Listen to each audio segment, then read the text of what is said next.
Let's see where the wind takes me.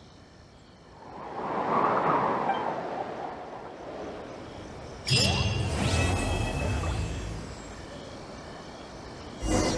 must have a whole bunch of questions after our last conversation with Nahida. Paimon was ready to ask her a million more questions, but didn't want to seem too pushy. Like, about these descenders. So, does that just mean people like you who come traveling to Teyvat from someplace else? And as for your sister... Whew, so many questions. Let's go find Nahida and see what else we can find out.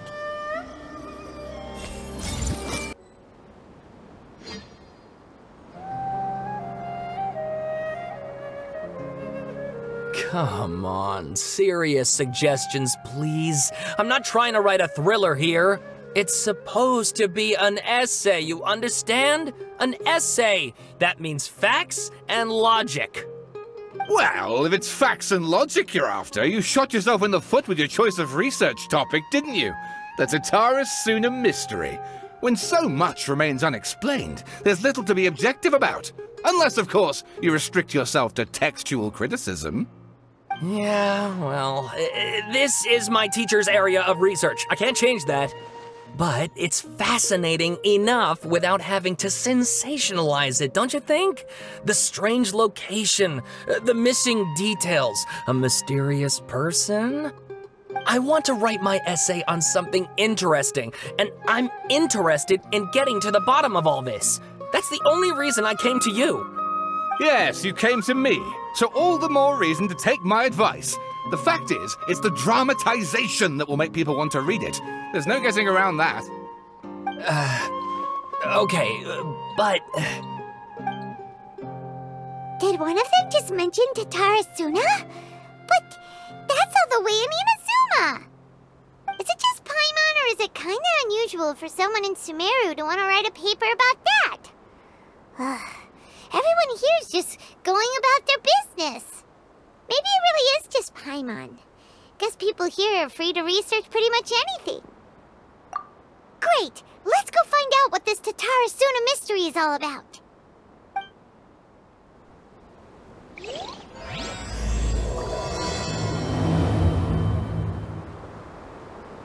I see everything!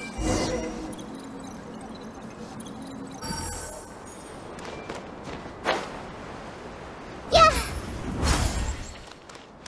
Everyone hold hands! I wonder what people will make of the story. Of course, we know it's based on true events, but to the average reader, it might come across as too far-fetched. After I finish this essay, I'm gonna get out of Sumeru for a while. It's time for a change of scenery.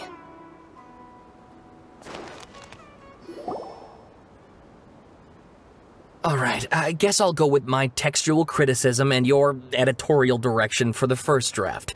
I have a feeling that the missing Kabuki Mono will end up being the main focus of this paper. Ugh, if only we knew where to find that traveler. From what they say about him, this seems like the kind of thing he'd know about. Oh, you're the traveler, you say? Hey, what's with that face? Don't believe us? No, of course I believe you. Actually, I first heard about your great exploits when I was still in Inazuma.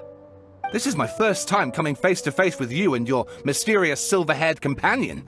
I couldn't believe my luck, and out of force of habit, I started, examining the evidence. Sorry. Oh, so what, for the love of... Sorry, we don't get out much, so our social skills are kinda lacking. Traveler, I hear you've helped many people a great deal and been to many places. Would you be able to tell us about Tatara Suna? Actually, we don't know much about that place either. In fact, we only came over here because we heard you talking about it and wanted to learn more. I see. My teacher chose this area of research as a personal challenge. He said it's difficult to get into because even Inazumans don't know much about Tatara Suna's past. But who'd have thought that... If you don't mind, I'd love to show you all my outline for the book I'm writing about Tatara Suna. Hold on, Sawada. Don't you think that's a bit of a deep dive for a first read? Well, fair point. In that case, please ease yourselves in gently by taking a look at Akaba's latest essay draft. Let me give you some background. This all started with the discovery of some records in Tatarasuna. The writings mentioned someone by the name of Mikoshi Nagamasa, who crafted a fine blade.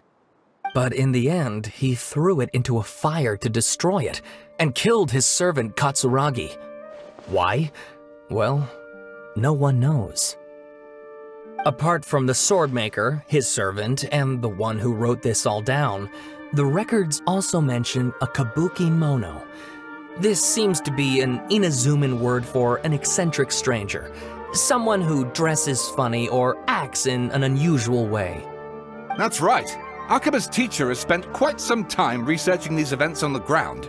This kabuki mono lived in Tatarasuna for a while before disappearing without a trace. And shortly afterwards, as Akaba mentioned, things got pretty ugly. So first this strange person goes missing, then a murder happens? Seems kinda fishy to Paimon. Yes, my thoughts exactly. So I helped out too. I asked everyone I could think of if they knew anything about what happened back then. And wow, did I get lucky! Stop shouting! This part's important. I just wanted to make it stand out. It just so happens that a friend of mine works at the Government Records Office. He looked into it for me, and I can now confirm that all the aforementioned individuals did, in fact, live in Inazuma over 400 years ago. Even back then, Tatarasuna was already at the center of Inazuma's smelting industry. The man in charge was a government official named Niwa. Curiously enough, it seems like he went missing too. Wait, so there are 2 missing people in the story now? That's right! What's more, Niwa is a name with a lot of history to it. Have you ever heard of the great swordsmith clans of Inazuma? Oh, the swordsmiths? Yeah, like Ishin art and so on? Wow, yes. You really know your stuff. That makes things easier. So, basically, this Niwa was a distant relative of the Kaidahara clan, the last practitioners of Ishin art. Something then seems to have happened in the Kaidahara clan, leading to their downfall. I don't know the details, but taken in light of everything else going on around that time, it makes you wonder whether it's all connected somehow. The Kaidahara clan? Sawada, you left out the biggest detail of all. Oh, yes, of course. How could I forget? Brace your minds, ladies and gents, for they are about to be blown. Or maybe you won't believe your ears. I wouldn't blame you, of course, because in all my years as a writer, this is by far the most. Get to the point, for Pete's sake. According to information acquired by Akaba's teacher, the kabuki mono was not a human, but a puppet. A puppet?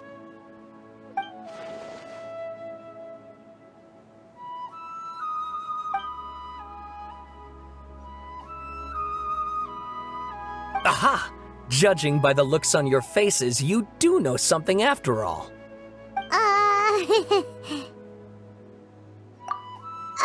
No! Hyman just meant, how creepy. The way you described it makes it sound like a ghost story. I agree, it does. But considering that non-human races in Inazuma are by no means uncommon, spooky events are to be expected. And that's exactly what my book is about. Please, take a look.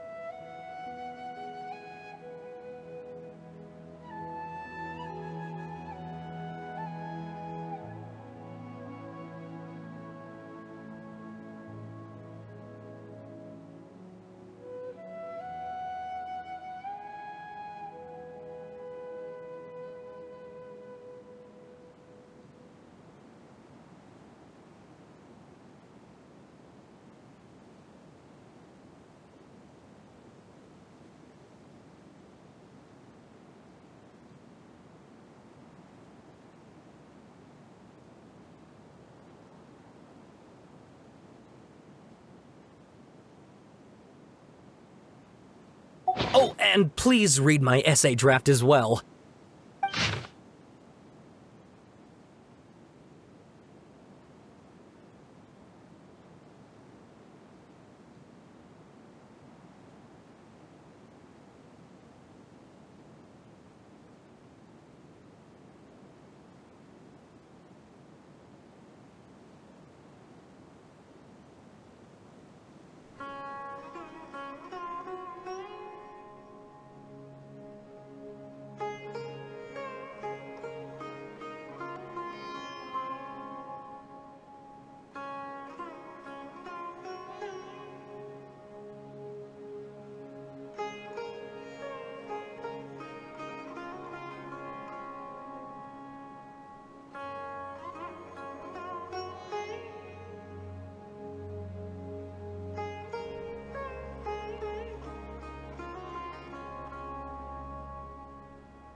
Sawada was encouraging me to follow his more creative approach, but I think essays should be grounded in facts. I don't think explaining everything away with mysterious forces will cut it. Oh, how about if I plug the holes in Sawada's narrative with political intrigue? Like, I could put a turf war between rival factions at the center of the whole series of events. Wait, you're allowed to just make stuff up? Pretty sure you've gone from essay to guessay there. Akaba, look. Your teacher has researched this extensively. I've reached out to everyone I could think of. Whatever information we have now is all that there is to know. This is as much detail as you're ever going to get. Besides, if there really was a political power struggle going on at anything like the level you seem to be suggesting, what hope would we ever have of finding out the truth? Good point. Okay, back to the drawing board, I guess. Give me some time. I need to find a new angle on this. We have some other stuff to do, so we'll have to say goodbye for now. Good luck with your essay!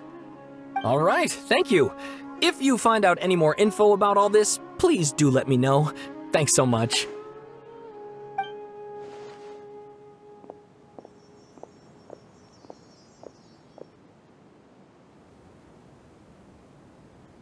Hey, so that thing they were talking about, it has to do with the balladeer, doesn't it? Okay, then even if we did know something about it, we probably couldn't share it with them, huh? After all, we kicked his butt and got him locked up.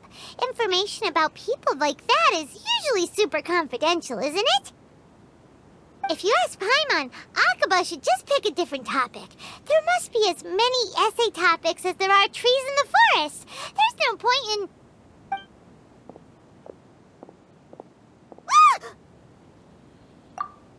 Hey, did you see that? He literally just went by, over there. It looked like... the balladeer! No, it can't have been. He got locked up. Oh, quick, let's catch up and see.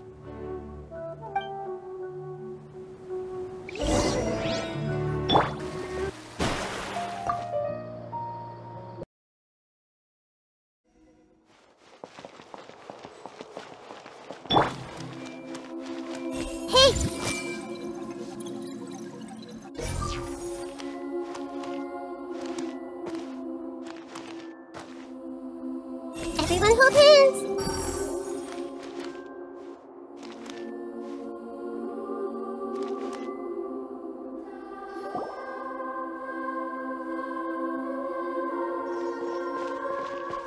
Traveler, Paimon, there you are. Nahida! Bad news! We just saw the balladeer strolling around in public! Did he escape or... Ah! It's him! Sure enough, you're here. Hey! What are you doing in the sanctuary of Surasthana? Aren't you supposed to be locked up? I know you must have a lot of questions. Please, allow me to explain. It was my idea to set the balladeer free. We made a deal, and he's gonna do some investigation in Irminsul for me.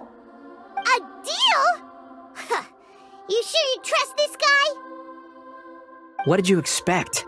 Why do you think Sumeru would keep me around otherwise? Or maybe killing me is all you can think about. But if that's the case, why haven't you done it already? Don't flatter yourself. It was... Nahida said there's still some mysteries in you to figure out. Ah, so if it were up to you, you'd finish the job? Guess I had you all wrong. There I was thinking you were just getting cold feet. Well, that escalated quickly. Not a good start. Could I ask you all to please calm down? But Paimon's worried about you, Nahida. Don't let him trick you. It's not every day you see people questioning the God of Wisdom's judgment. Just when you think you've seen it all. Don't you dare try to drive a wedge between us! As long as the terms are reasonable, I don't think there's a problem in making a deal. Even with the balladeer. Well, I for one have no reason to doubt you. Considering you even struck a deal with the doctor. Yes, one in which I gained valuable information. You'll come to understand more about that in the fullness of time. The balladeer's power was all but completely spent after your battle. He's no longer strong enough to be a strategic threat to us. That puts him in quite a precarious position. Plus, he's a former harbinger with knowledge of many of the Fatui's sensitive secrets. Being stuck here in Sumeru could make him a sitting duck, depending on how the Fatui plan to respond. Wait a second. Farmer? You mean he's not a harbinger anymore? I take no pleasure in saying this, but it seems as if the doctor had no intention of welcoming back a loser, so... Sometimes it's you using them, other times it's them using you. Most human relationships are this way. Certainly all the stable ones are. That's how it was between me and the Fatui, and also between each of the harbingers. So as long as you have some value to offer, nobody will ever abandon you. But after recent events, even I have to admit that I'm not worth quite what I used to be. Well, if the Fatui are gonna reevaluate my utility, I need to have a backup plan for myself. As we discussed, I don't like causing harm to living beings, and you said you need protection. So, why not join forces with us? I think these two have made their objection to that idea fairly clear, don't you? And they're your friends, so I guess you'll be siding with them. Yeah, obviously! Nahida, don't listen to him! Then let's put that discussion to the side for now. We still have time. Today can be a trial run. Where we go from here will depend on how well we manage to cooperate today. Alright, then I'll do what we agreed. Good. Go now, and keep in touch. Nahida, are you serious about this? Yes. I have my reasons for this decision. In fact, I'm largely doing it for your benefit. Yes. As I told you once before, there's information about your twin in Irminsul. Oh, yeah. Actually, that's the whole reason we came to see you today. So, you have an update on that? Mm-hmm. You may remember me mentioning that the Fatui had not included your twin's details in the Descender category. This is an extremely important point. It's possible that the Fatui have other information that even I don't know about. And since the balladeer used to be one of them, he'll be better acquainted with this information than I am. He was granted the power to connect with Irminsul when he almost became the god of a new era. Even though he no longer has the Gnosis, some traces of its power remain in him. He can still connect. The amount of information in Irminsul is vast beyond description. Sifting through all of it without knowing what to look for would take too long, even for me. So I asked the balladeer to search in Irminsul for any information about the Descenders. He's more familiar with this kind of information, and should be able to find it more quickly. Exactly! Or what if... Paimon just doesn't trust him! He's treated us as enemies every time we've run into him! I understand. But sometimes, Everything is dictated by which side you're on. How things will go in the future depends on what information he brings back. And Traveler, I know what your heart desires most of all. Our minds have connected several times before. There is a corner of your heart reserved for an intense longing, a feeling of being all alone in the dark, searching for the one candle whose light still burns. As Sumeru's deity, it is my responsibility to be on guard against the balladeer. But as someone who counts you as a friend, I want to do something for you. If this deal with the balladeer can give you the answers you've been longing to find, then it's worth it. It's my pleasure, really. You're Sumeru's hero. You've more than earned it. Paimon's still worried about this idea. Is there anything we can do to help? I was going to contact you about that, but then you suddenly showed up on your own accord. Seems like we have a telepathic connection. In fact, I was going to ask you to supervise the balladeer on my behalf while he carries out the task I assigned. Even though he only has a fraction of his full power left, that's still a fraction of a former Harbinger. If you could accompany him, it would put my mind at ease. Of course, I'll be there to help guide you through Irminsul from the outside. Great, thank you. Prepare yourselves. I'm going to transport you into Irminsul. Wow, it looks pretty different here compared to last time. The colors are gentler. Guess that must be because Sumeru's at peace now.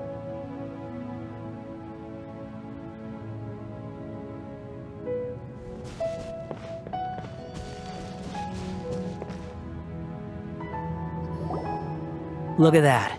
Hot on my heels. You know, you didn't have to cut your catch-up short just to keep me company. Oh, but I guess you panicked when you realized that I might enter Irminsul ahead of you. Shut your beak, jailbird! No way a prisoner gets to be so smug! I understand that prisoners have to put up with harassment from the guards, but right now, I'm on temporary release, so maybe you should think about backing off a little. Sounds like a successful rendezvous. I need to be quite clear about something.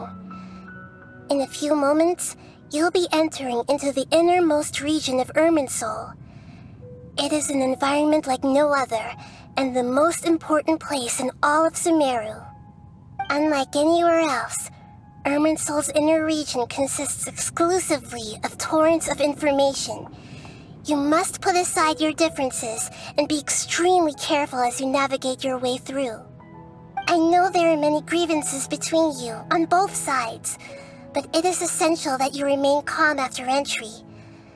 This is as much for your own safety as anything else. Fine, let's call it truce, but only until this mission's over. Let's cut each other a little slack, shall we? We are going to be traveling together after all. Per my agreement with Lesser Lord Kusanali, I'll be at the front. It's my job to lead the way and get rid of any obstacles in our path. All you have to do is keep your pretty eyes open and try not to fall behind. You sure are confident. Paimon will give you that. You make it sound like you're even more experienced at adventuring than us. If there are no further objections, I suggest we get going. Or did you need some time to mentally prepare yourselves? Ew! Ugh, the snark on this guy! It's unbearable!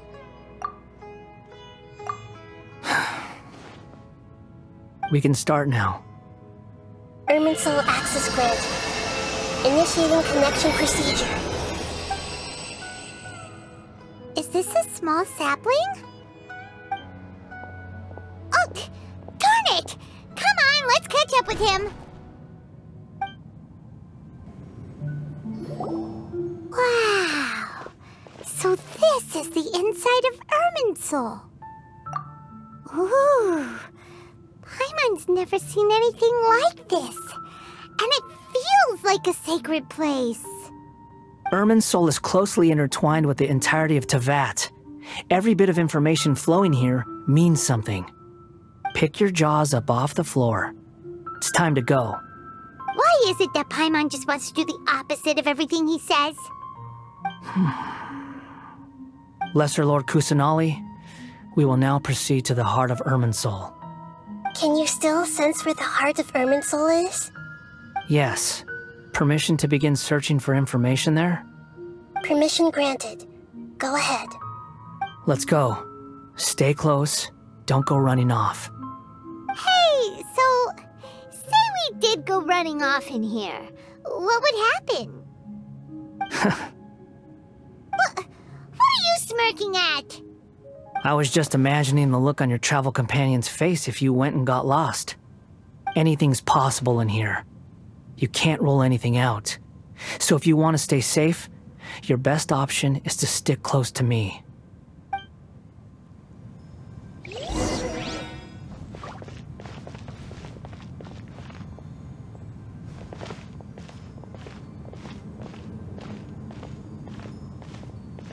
These sapling things have spread out. Those are all packets of information from inside Irminsul. Be careful not to touch them.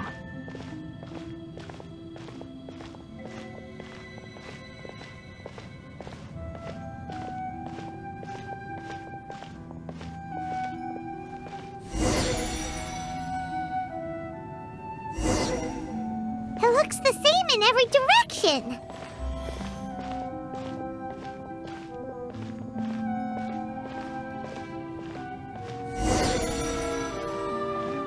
No wonder you mentioned about getting lost. Huh. What do you know? He was actually telling the truth. Is he mocking me again?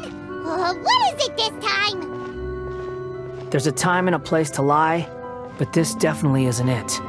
So why don't you relax your guard a little?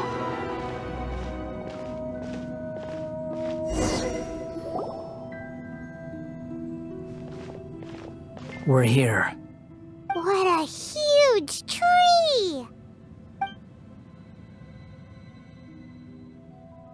Lesser Lord Kusanali. Good, you made it.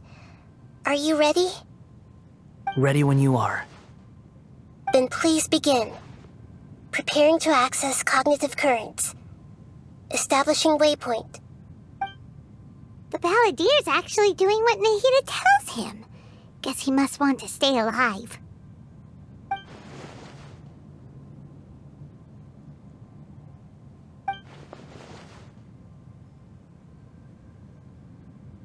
The rest is up to you. If you discover anything at all, make sure to share it with us. Will do. Huh. For once, we're the ones with nothing to do. Traveler, Paimon, would you like to talk? Yes, I've also invited Paimon to join. Huh? What the? We can talk to each other inside our heads?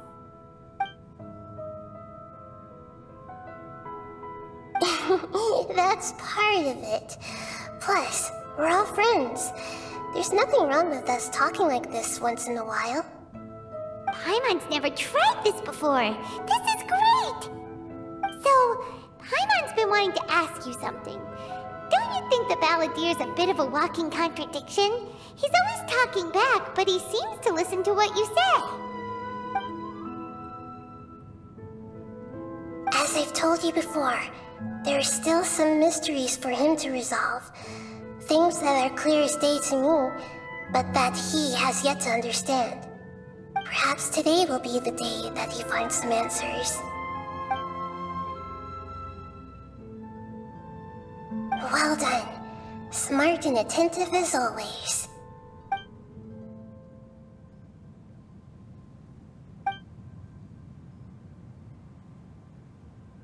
So, you made contact with that part of his mind. Well, it's true. Betrayal turned the Balladeer into the person he is today. Huh. Paimon thought nothing could get under that guy's skin. Turns out, he can get hurt and angry just like anyone else. Everyone has a history, Paimon. Even if you're a puppet created by the Electro Archon. Speaking of puppets, we ran into two people at the Academia today talking about an essay. Turns out their topic was about the Tatarasuna incident. Nahida, do you know anything about that? If you mean the mysterious events, the kabuki mono and so on, yes. I know about all of that. Really? Because from what they were saying, it sounded like lots of Tatarasuna's history is still unexplained. And most of the information we have now is just from people filling the gaps with their imagination. At least that's what they thought. Oh? How interesting. Those two managed to deduce quite a lot through guesswork alone. So the Gesse got it right? Well, they guessed right about one thing. Tatarasuna was sabotaged. Must be a riveting conversation you three are having. Funny how all the good ones happen when I'm not involved. What makes you think we're talking to each other? Don't insult me. You're having a private conversation without me. Obviously, I must be the topic of said conversation. Of course you do. You can't have your prisoner knowing too much. So, have you found anything yet? Still looking. Don't get your hopes up, though. You and your twin come from outside this world. It wouldn't surprise me if there was nothing on either of you in Irminsul at all. Wait! How did you know about that? Did Nahida tell you?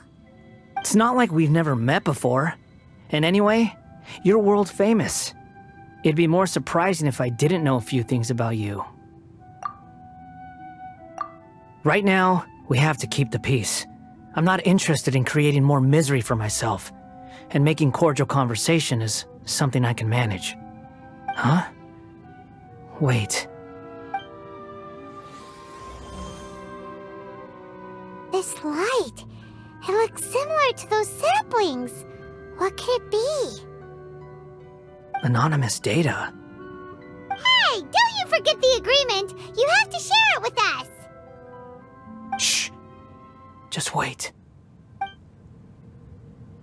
Mr. Niwa, are you certain this is worth the risk? We are talking about Tatarasuna's furnace, after all. It may not pay to act rashly. There's no one else who can enter the furnace. It has to be me. Is that so? Well, since you insist. It's...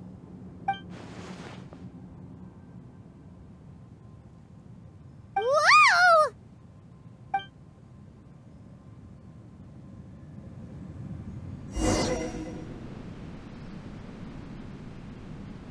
I have been in Tatarasuna for some time now. You have shown me great hospitality, as has Mikoshi Nagamasa, and indeed, everyone else.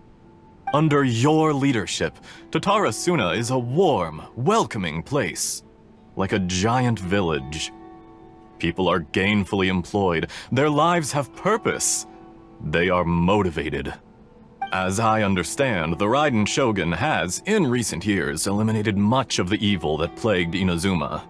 As for Tatarasuna, it was originally established as a means of safely disposing crystal marrow. The forging industry with crystal marrow as a raw material has since flourished, giving rise to generations of swordsmiths. Some world-renowned, others unknown, all passing on their legacy. Skills, blood, dreams. Every smith brought into this trade looks to find their purpose between steel and blade. That is why you accepted the proposal brought to you by myself and Akame. Yes, well, were it not for you coming to Inazuma and happening to make Akame's acquaintance, the two of you never would have joined forces. And he would be the first to admit that there's no way he could have revolutionized our forging process like this on his own. At least not on the same timescale. You allowed Akame to take all the credit for a method that you jointly developed.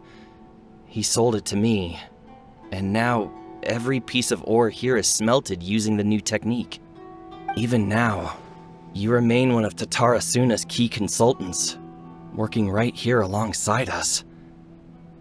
I believe it is you, sir, who are truly responsible for the changes in our manufacturing and forging methods.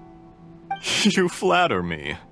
From the outset, I saw much that was commendable in the forging industry of Inazuma, and it has been my great honor to befriend you all.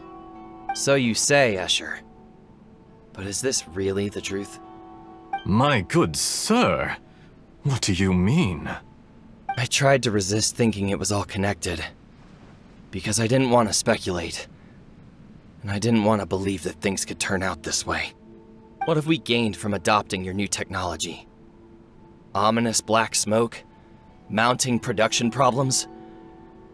Worker fatigue and casualties are up and continuing to rise at an alarming rate. And recently, as you well know, someone died because of that strange filth inside the furnace. We've kept the truth from spreading outside, but still, I suspect you understand it better than I do. None of the people who went out to get help have come back. Now, our mutual friend, the Kabuki Mono, is taking the Golden Feather to Narukami Island to seek an audience with Shogun. This is our last hope. But that doesn't faze you, does it, Escher? Nothing does. Otherwise, why would you still be standing there with that smile on your face? I'm just surprised that you finally chose to be so sincere. I'm sure you've been harboring these suspicions for quite some time. Mikoshi Nagamasa may have noticed that there was one common denominator among all these events. Namely you, Escher. But Mr. Mikoshi is more cautious than I. He does things by the book. After all, Nagamasa is the adopted son of Mikoshi Torichio, the yokai struck down by the Shogun's own hand. If he truly seeks to redeem his family's honor, an abundance of caution is well advised. You're well informed on the subtleties of his situation for a mechanic all the way from Fontaine. Are you sure you're not a little overqualified? Why, Mr. Niwa, are you suggesting I find a job as a diplomat? Sadly, I am so very attached to my craft. Enough, Escher. I'm here because an evil force is raging inside the furnace. And someone needs to take your new device inside the high-risk zone so we can absorb it and put an end to the problem. I'm in charge here. And I'm about to take some responsibility and head inside. Probably to my death. But what about you? What are you still doing here? Judging from the look in your eyes, you don't seem to trust me. Drop the act! We're past that now. Whoever you are, it looks like your plan to destroy Tatarasuna has worked. I just want to know what you're still doing here. What's left? Don't you have all your answers by now? Honestly, I'm just waiting for the right moment. A moment like this, where you finish talking and I stop you from entering the furnace. You...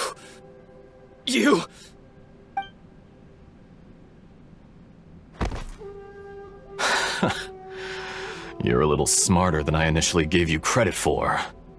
I thought I'd disguised myself exceptionally well, at least for the first few days. But to my surprise, you had your people look into my background right from the start. It's a long journey from Inazuma to Fontaine, but that didn't stop them. Eventually, they managed to confirm that Escher was an alias, and that I was not from Fontaine at all. And yet, despite all of that, you still fail to realize my true identity, and what I seek in Tatarasuna.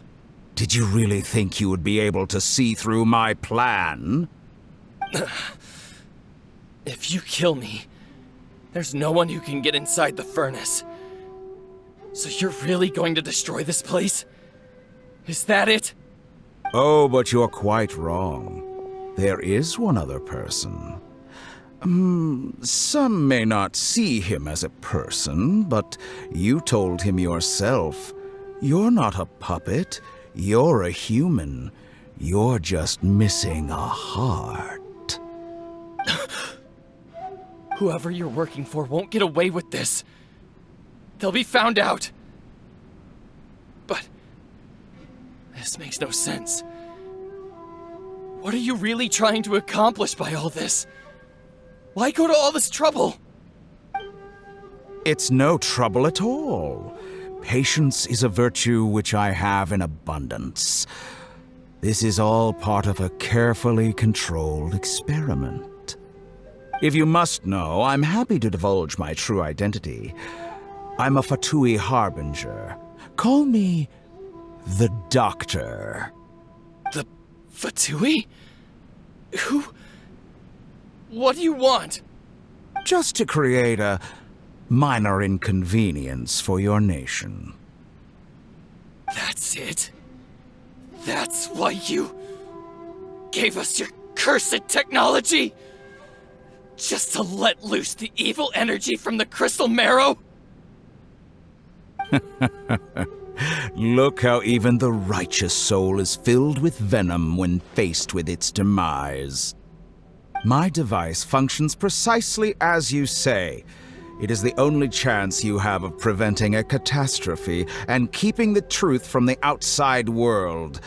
However, I did not make it with you in mind.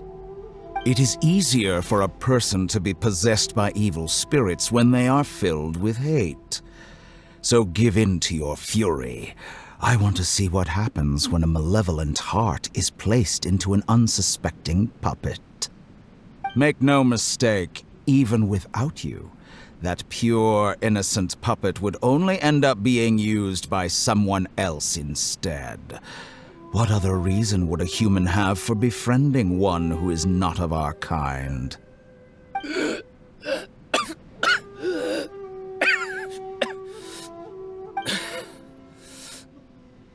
If you give him my heart, tell him that both Nagamasa and I see him as one of us.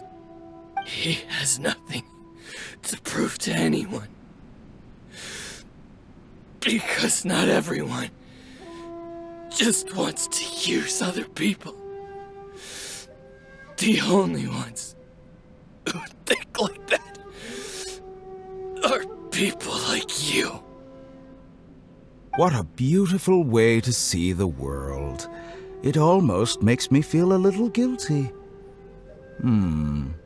Then out of respect for you, I shall redefine myself. Think of me as a monster or a demon, if you wish.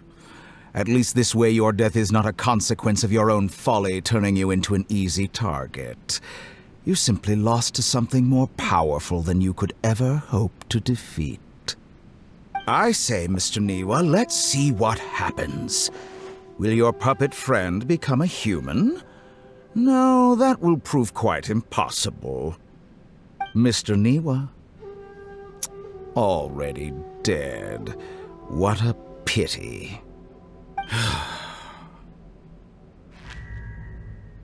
Jester, I have completed the task you gave me.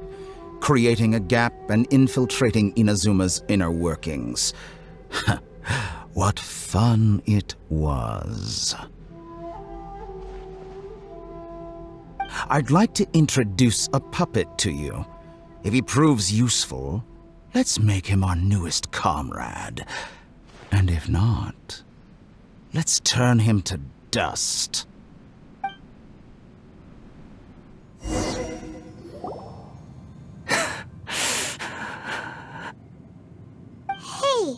are you alright? Dottore.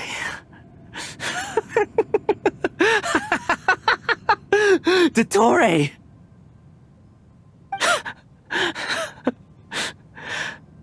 Good. Good. Was that the doctor? Did he turn into a mechanic from Fontaine? But why did we see things from his perspective?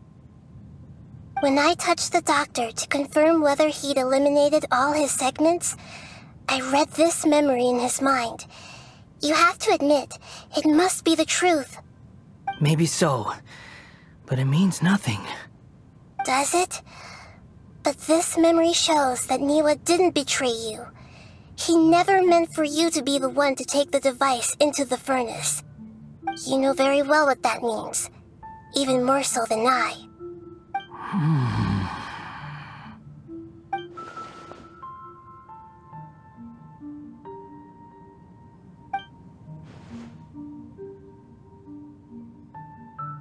Let's give him some space.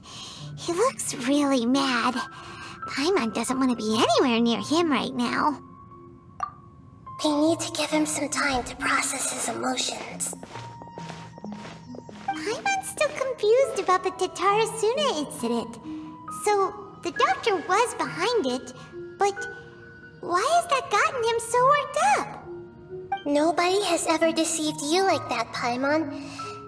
It's natural that you find it difficult to understand. Perhaps he needed to learn this someday.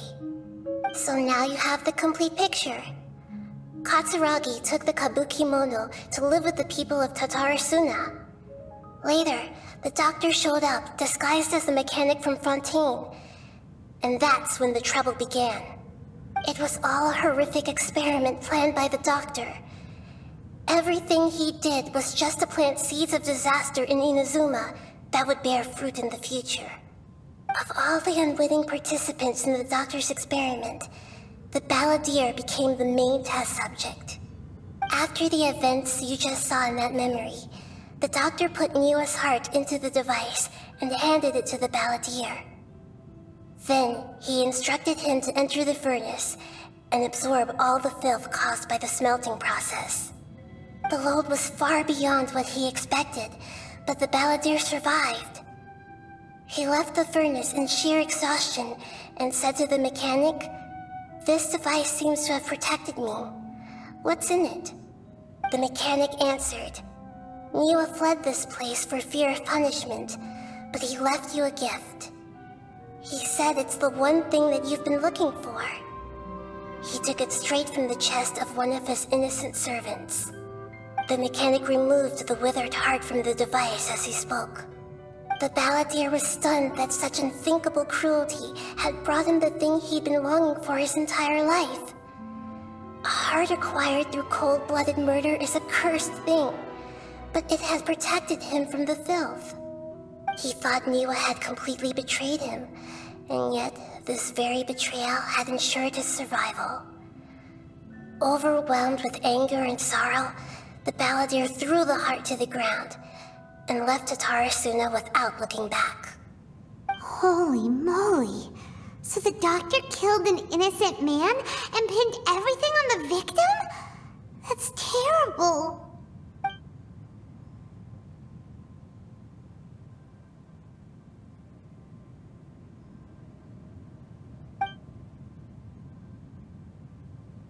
Yes. Only if he understands this can he choose a new path forward. Tottori, you brazen-faced... Niwa didn't run from justice. You killed him.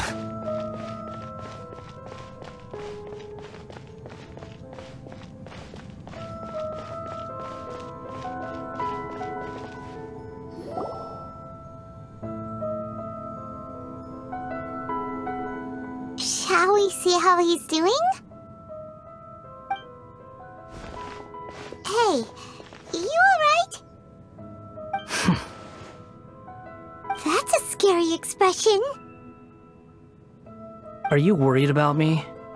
If we didn't have such a history, I'd almost think that qualifies me to be your friend. It won't. I'll keep my end of the deal. Hey, aren't you investigating the stuff we want to know about? That's why we're here. But unfortunately, there's no information about the Descenders in Irminsul. Even if you can't find anything, that seems to confirm it. Irminsul does not keep records on the Descenders. Anyone who comes from beyond this world is not counted as part of Teyvat. Oh, does that mean we have to leave empty-handed? Don't thank me just yet. You look really upset. Well, since Irminsul was a dead end, I guess I can share some other info that might interest you. Huh? About what? The reason why there are records about your sister in Irminsul. It might have something to do with Conria. Apparently, Conria was her first destination when she arrived in this world. Plus, she only came to this world because the heavens responded to the summoning. The heavens responded? The Jester told me this himself. You can take his word on this. He was a royal mage in Conria, and lived with your sister for a time. I don't know the details. It's up to you whether you want to believe me. All I can say is, I wouldn't lie to you about this. Did you get all that, Lesser Lord Kusanali? Yes. Astonishing news. Does this info count towards my mission? It wasn't from Irminsul, but was it valuable? Very valuable. Good. In that case, I'll take some time for myself now. Huh? What have you done? Lesser Lord Kusanali was right. My power's all but completely spent. Even if I use all of the divine power left in me, I can't sustain this shield for very long. I shared a secret with you, and now you owe me. So in return, I'd like you to answer a question for me. Give me your hand.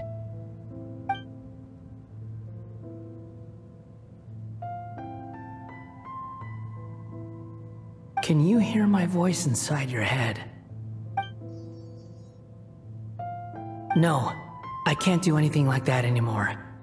At most, all I can do is exchange a few words with you. So tell me, in this world, is it possible to change the past?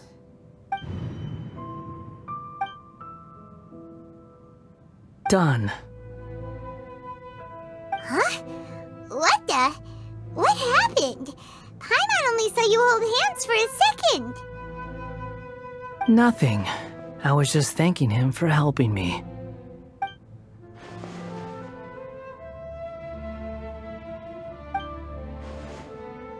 So long. I suggest you get yourselves out of here quickly. Where are you going? Hey, wait up! Didn't you say not to go running off? Fast reaction time. But I don't think we'll be seeing each other again. From this day forth, the names Balladeer and Kabukimono will cease to exist. Those who died in Tatarasuna because of me deserve another chance at life. Hey, Balladeer! Don't do anything stupid! You know, I never did like insects. Hordes of the puny things swarming together can be a real nuisance. And I enjoy nothing more than to stamp them out like the pests they are. But if a colony of harmless ants isn't threatening anyone, I guess they deserve to be left alone. Luckily, everything can be set right. It's time to solve this once and for all. Balladeer! Balladeer! Uh-oh, he disappeared. Come on, we gotta find him somehow.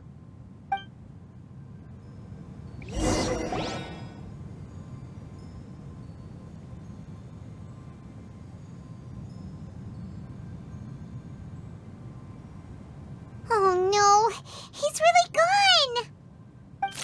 Oh, can you hear me? Nahida! Traveler, Paimon, Balladeer, what happened just now? I was suddenly cut off by some kind of power. It was the Balladeer's fault. He shut you out! I didn't think he'd be capable of something like that with so little power left. Did he keep some of his power hidden when he was defeated?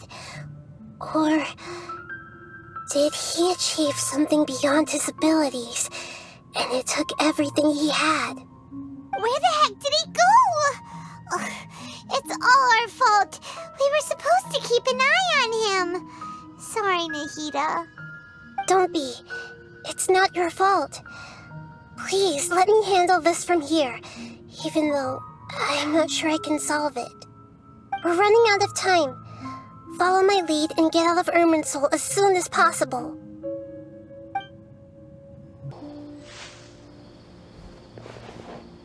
We're out! And we're at, an inn or something? This is an emergency. I'll have to ask you to stay here for now. Everything's arranged, and nobody will disturb you. I'm sorry, but this isn't something I need your help with. Leave this one to me. An emergency? How bad is it? Nahida, will you be okay? Don't worry.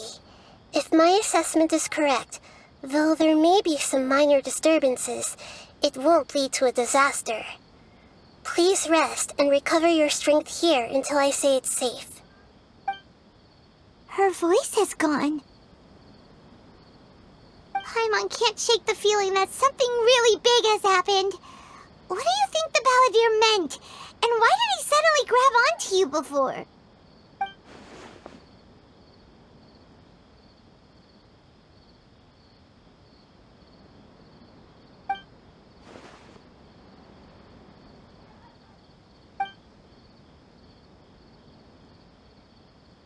He wants to change the past?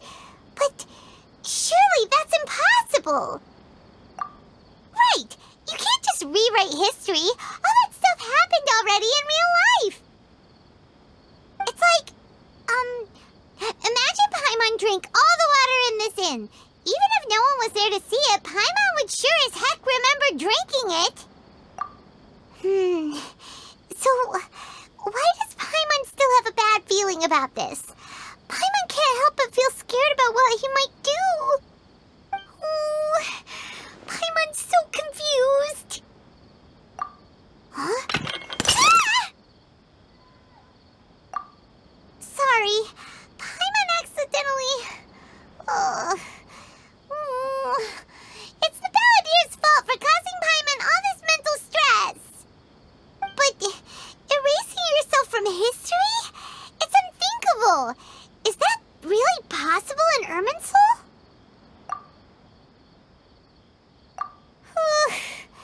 Uh-oh.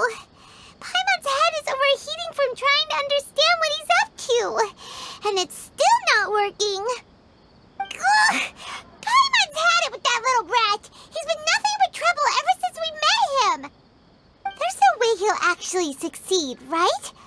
Otherwise, won't everyone who's connected to him be affected too?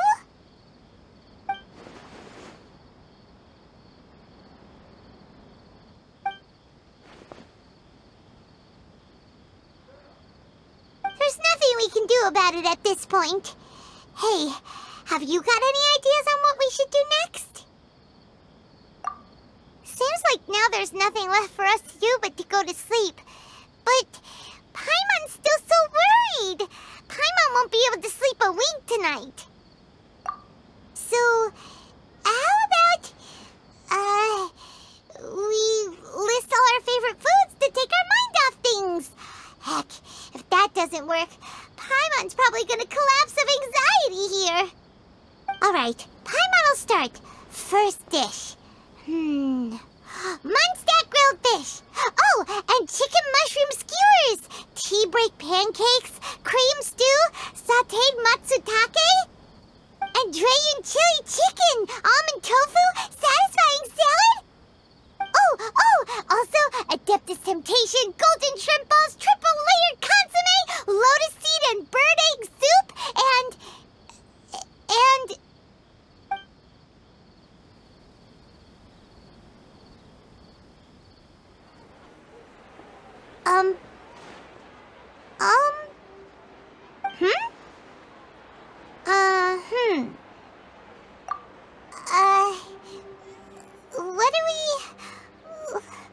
what was Paimon supposed to be doing just now? Paimon was, talking? Huh. Paimon suddenly can't remember what she was talking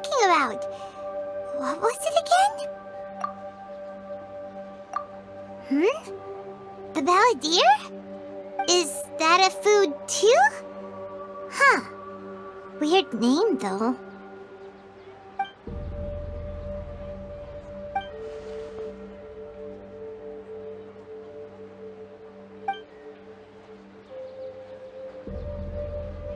What's wrong? Your eyes are like saucers. Was it something Paimon said? So, the balladeer. Is that someone's name? 'Cause it sounds like a nickname or something. Okay, sure. Where are we going? Huh?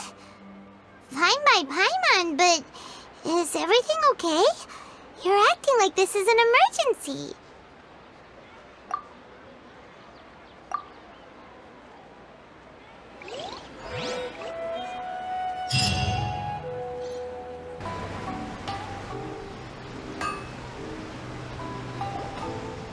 We've made it to Aminoma's smithy. Ah, it's been a while. Of course. Go ahead. Oh. Now there's a question I wasn't expecting. Very well. I'll tell you what I know once more. The once renowned Raiden Gokuden, comprised of 5 branches. Aminoma, Futsu, Ishin, Hyakume, and Senju. The art of forging practiced by these 5 clans was first taught to them personally by the almighty Shogun.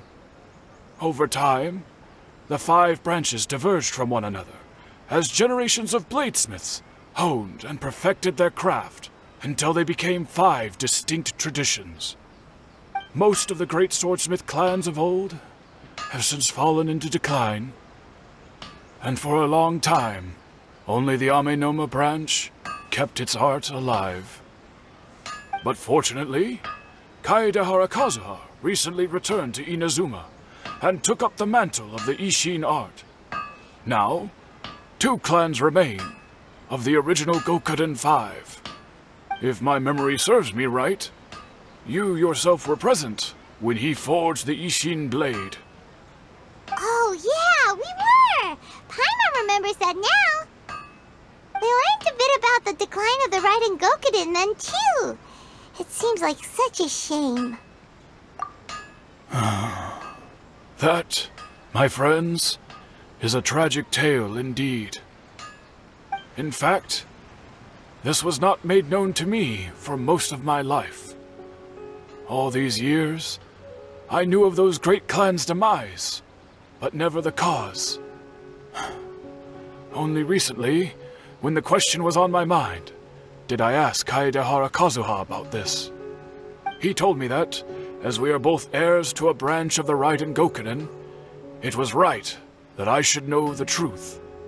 There is no harm in telling you, but I must warn you. It is a dark and sorrowful tale.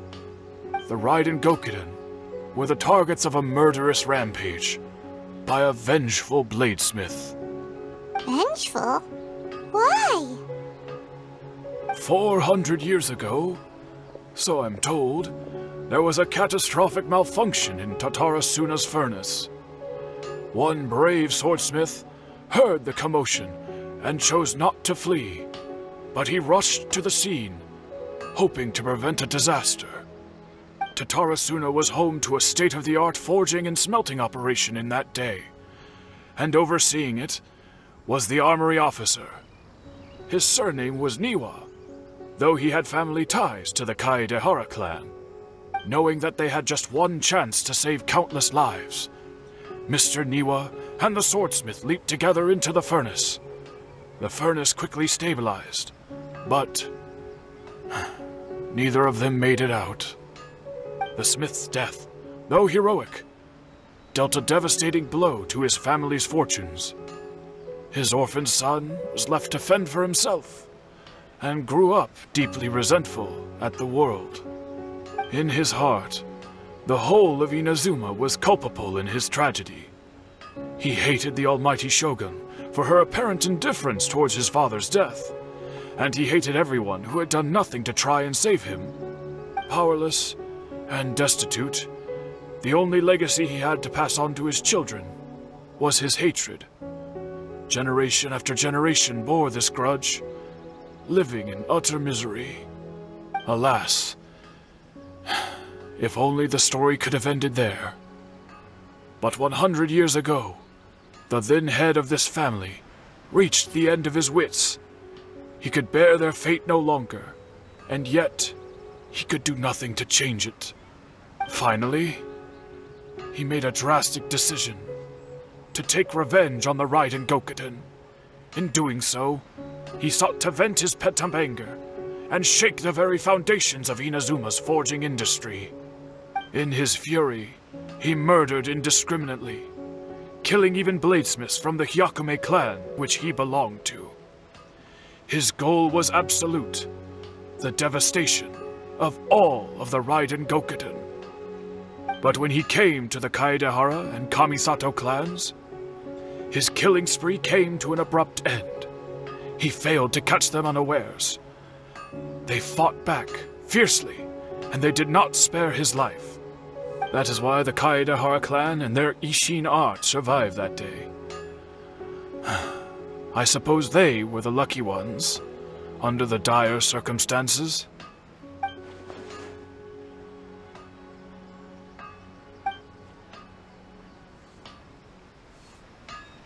Was there anything else you wanted to ask? Kazuha? Why, yes. Just yesterday, in fact. We spoke for a while over some tea. He seemed well.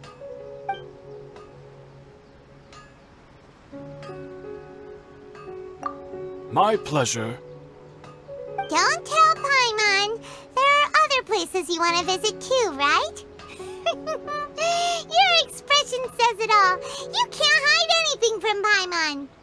On to the next stop. Lead the way, traveler. Paimon will be right behind you.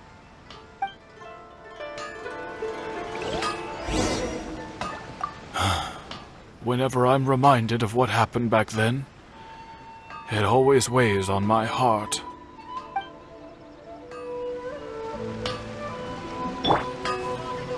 I see everything.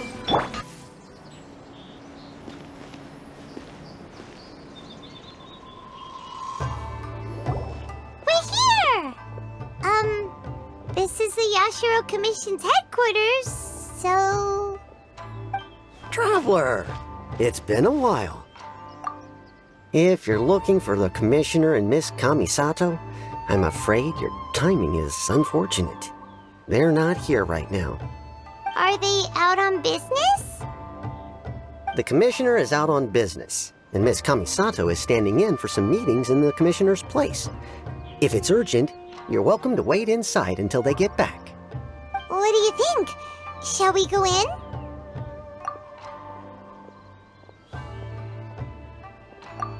If it were anyone else, I couldn't allow it. But seeing as you're so close with the Commissioner and Miss Kamisato, I think it should be okay. We'll be heading in then. Thanks!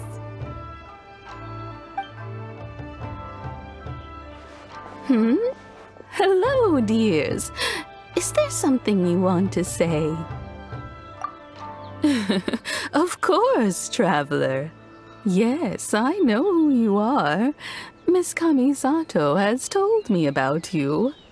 What would you like to know? Oh, they're both very well indeed. Lately, Miss Kamisato has been rather busy attending all kinds of meetings and occasionally paying visits to some local organizations on the Commissioner's behalf. As for the Commissioner himself, well, you know, busy as ever. That much hasn't changed. Although, he does seem to be in a rather good mood these days. So pretty much business as usual in the Yashiro Commission, huh? Very much so.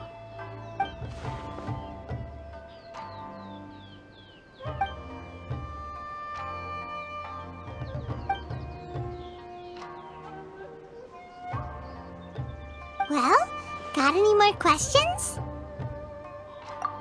You're very welcome. In fact, I would love nothing more than for you to come and visit more often. But I'm sure you must be far too busy to have time for that. Miss Kamisato talks about you all the time.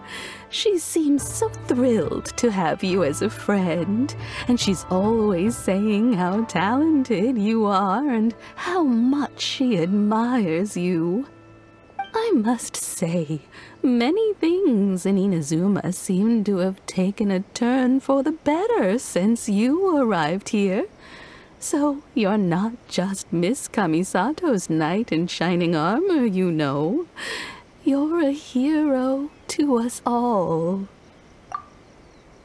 Alright, goodbye for now. Where are we going next? Great! Goodbye, ma'am! Don't worry, we'll see ourselves out. All right, then. Take care now. Hope to see you soon. Oh, are you two leaving already? Yep, everything's taken care of now. Don't worry. Very well. Safe travels. Goodbye.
One vice.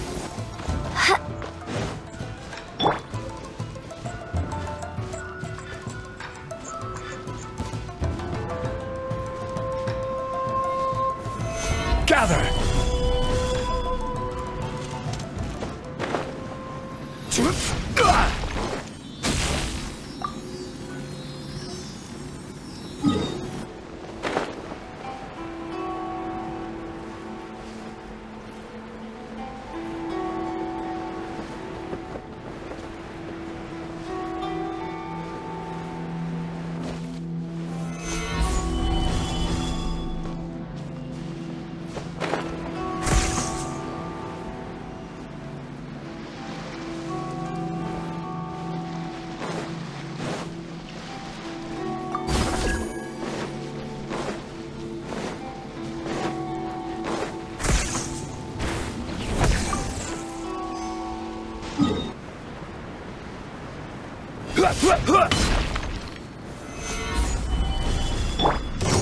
Right now. Emerge. Right here. Hey! Let me stop. Quickly. Everyone begins! Looks like I Solidify! I guess this is it.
That won't work.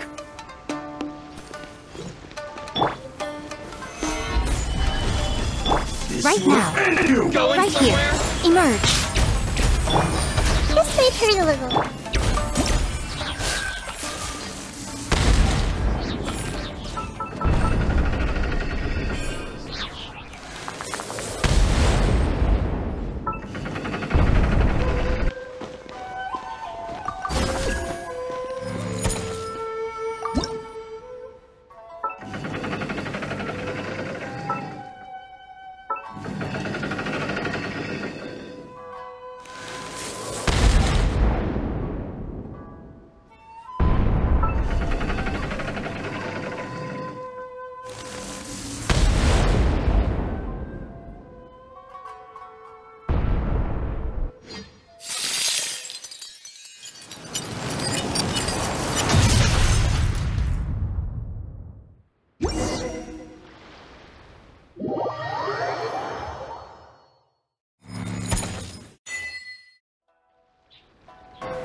Stabilize!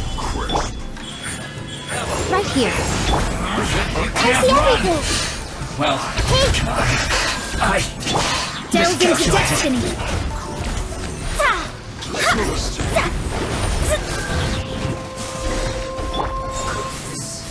through.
Well, here we are.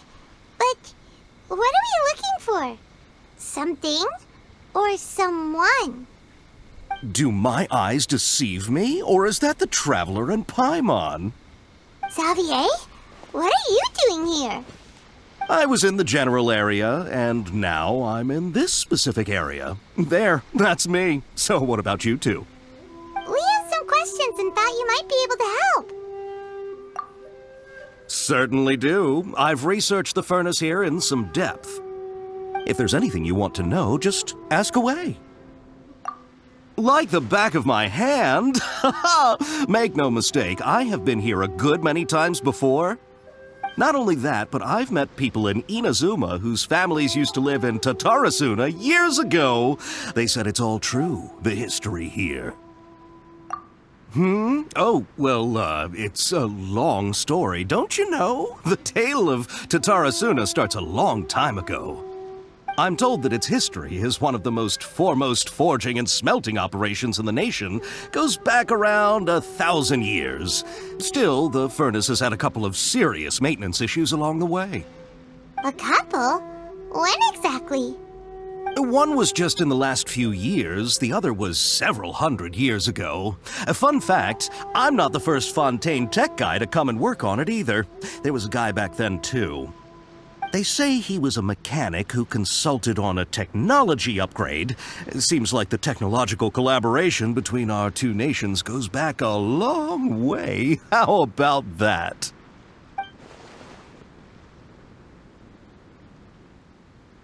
Hey, weren't you gonna ask Xavier something about Tatarasuna? Come on, ask already! Oh, I didn't realize you two were here for a history lesson. Me neither. Paimon doesn't know what's gotten into this one today. Feels like we've been preparing for a history exam or something. What brought this on? Did you just wake up today with a sudden burning desire for historical knowledge? Sure, go ahead. A kabuki mono? No, I can't say that I have. I do know the word, Inazuman for those eccentric types who always go around dressed to the nines. Just the sort of person that I'd like to meet, actually. But sadly, I've never had the pleasure, nor have I come across anything to do with a kabuki mono where Tatarasuna is concerned.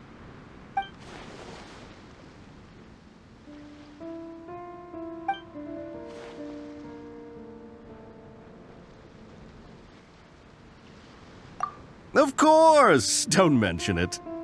Oh, we're leaving? Okay, bye, Xavier! Oh, you're most welcome. More than happy to help. Farewell.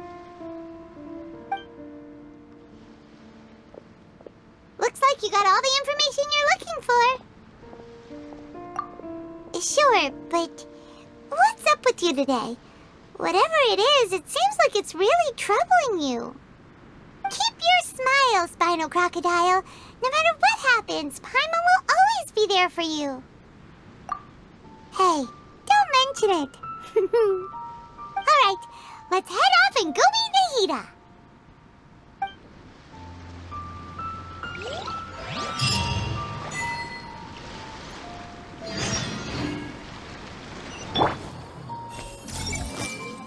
I'd better make some notes and then get working on my essay.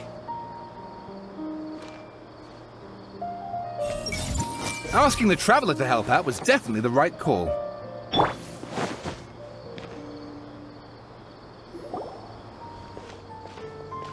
Hey, it's them!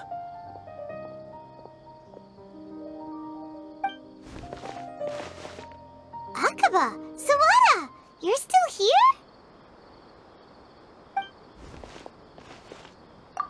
Indeed we are. If you have a moment, we'd love for you to join us once more. We have time. What do you want to talk to us about? It's the same topic we discussed last time.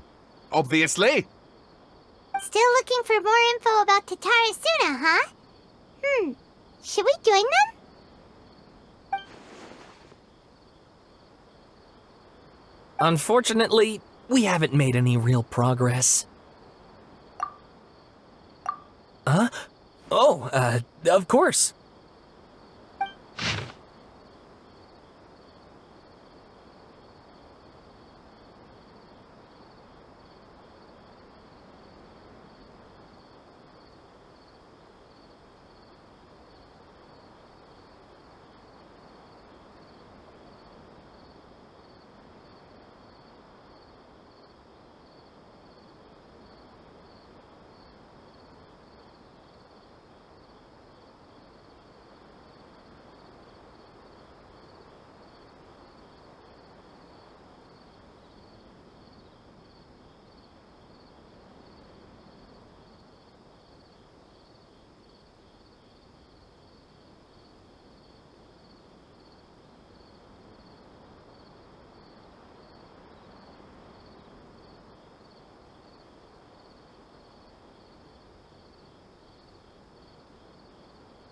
I presume you'll want to read mine as well.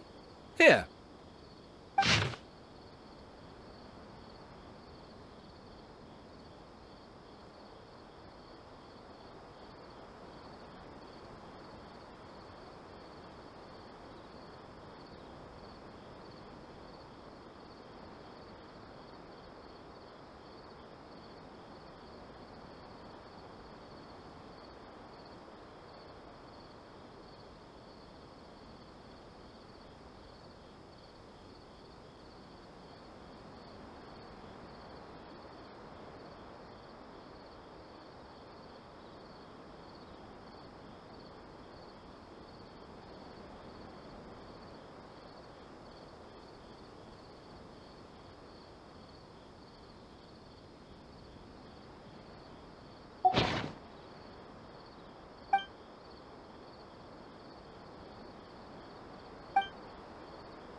Well, what do you think?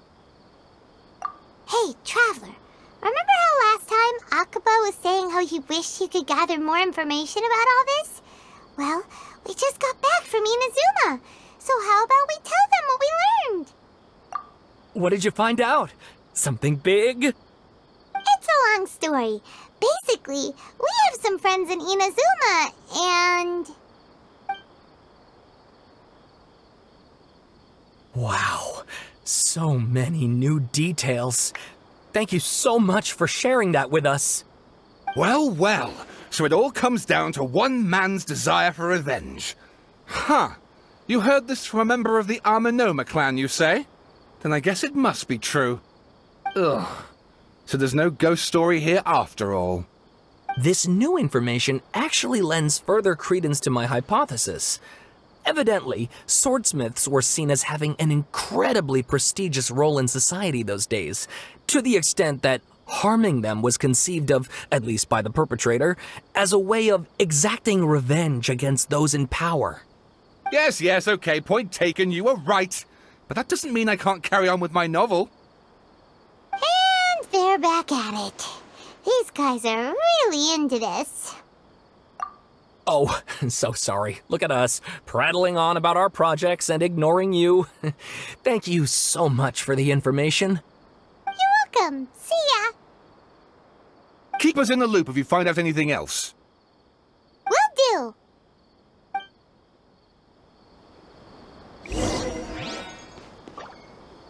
The sky... Great! I can finally move forward with my novel. But what a sad story.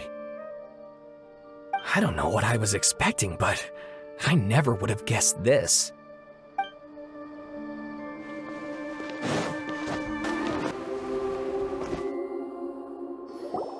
Nahida, we're here! Traveler, Paimon, how have you been?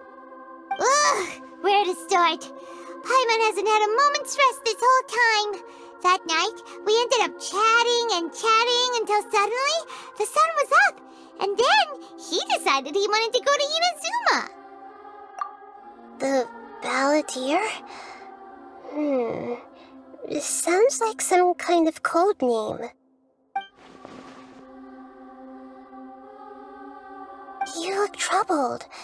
Is there something you need to tell me?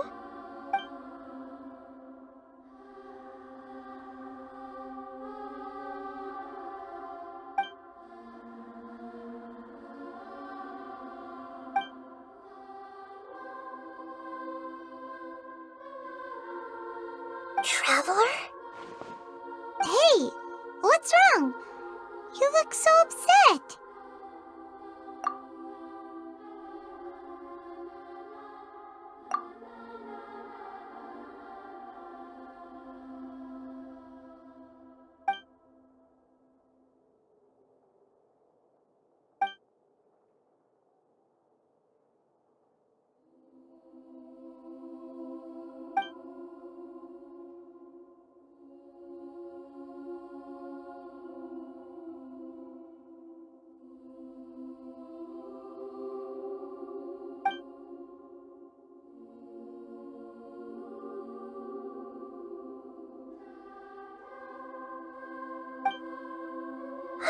That's quite a story.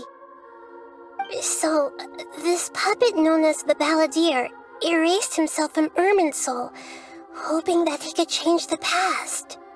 But how was he even able to do that? As the Traveler said, he very nearly became Sumeru's deity. Admittedly, I remember it a little differently. I don't recall finding anyone inside the machine after we defeated it. Nevertheless, it does make sense. If someone were to successfully erase themselves from Irminsul, the world would change to reflect the new reality. So, you believe this person really existed, and we just don't remember him because... well, because he literally changed the world? Yes. Theoretically speaking, it is possible to do this. But I'm struggling to imagine the kind of person who would dare go through with it. The Traveler comes from a world beyond Teyvat. That's why there's no information about him in Irminsul, and it also explains why any changes to Irminsul wouldn't affect him. So if there's anyone in the world capable of retaining memories from a past that has been rewritten, it's you. It's quite incredible when you think about it. Paimon's having a hard time understanding this Balladeer guy's motivations. Why did he do it? I can only make inferences based on the information we've been given. As for what kind of person he was, only you remember that.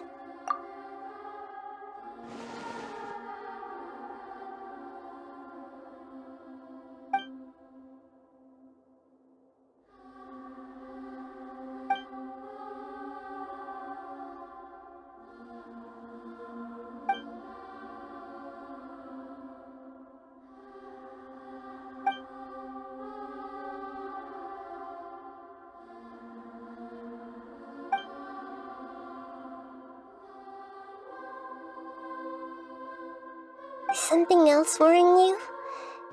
Something that you can't share? It couldn't change the fate of the ones who had died, right? Once the Balladeer realized he hadn't been betrayed after all, it must have completely changed his view of the people of Tatarasuna. Now he saw them as friends again. He couldn't keep hating humans after that, and if he thought there was a chance he could save his old friends, it would be hard not to try. The story makes sense, every part of it. The Balladeer tried to achieve godhood with the Doctor's help.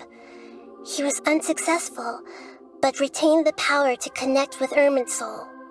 That power then enabled him to change what was recorded in Irminsul and erase himself, even though he didn't have much strength left. Yeah, it does make sense, but it still ended in tragedy for his friends. It just feels so hopeless. He gave everything to do this, but it seems like he got nothing in return.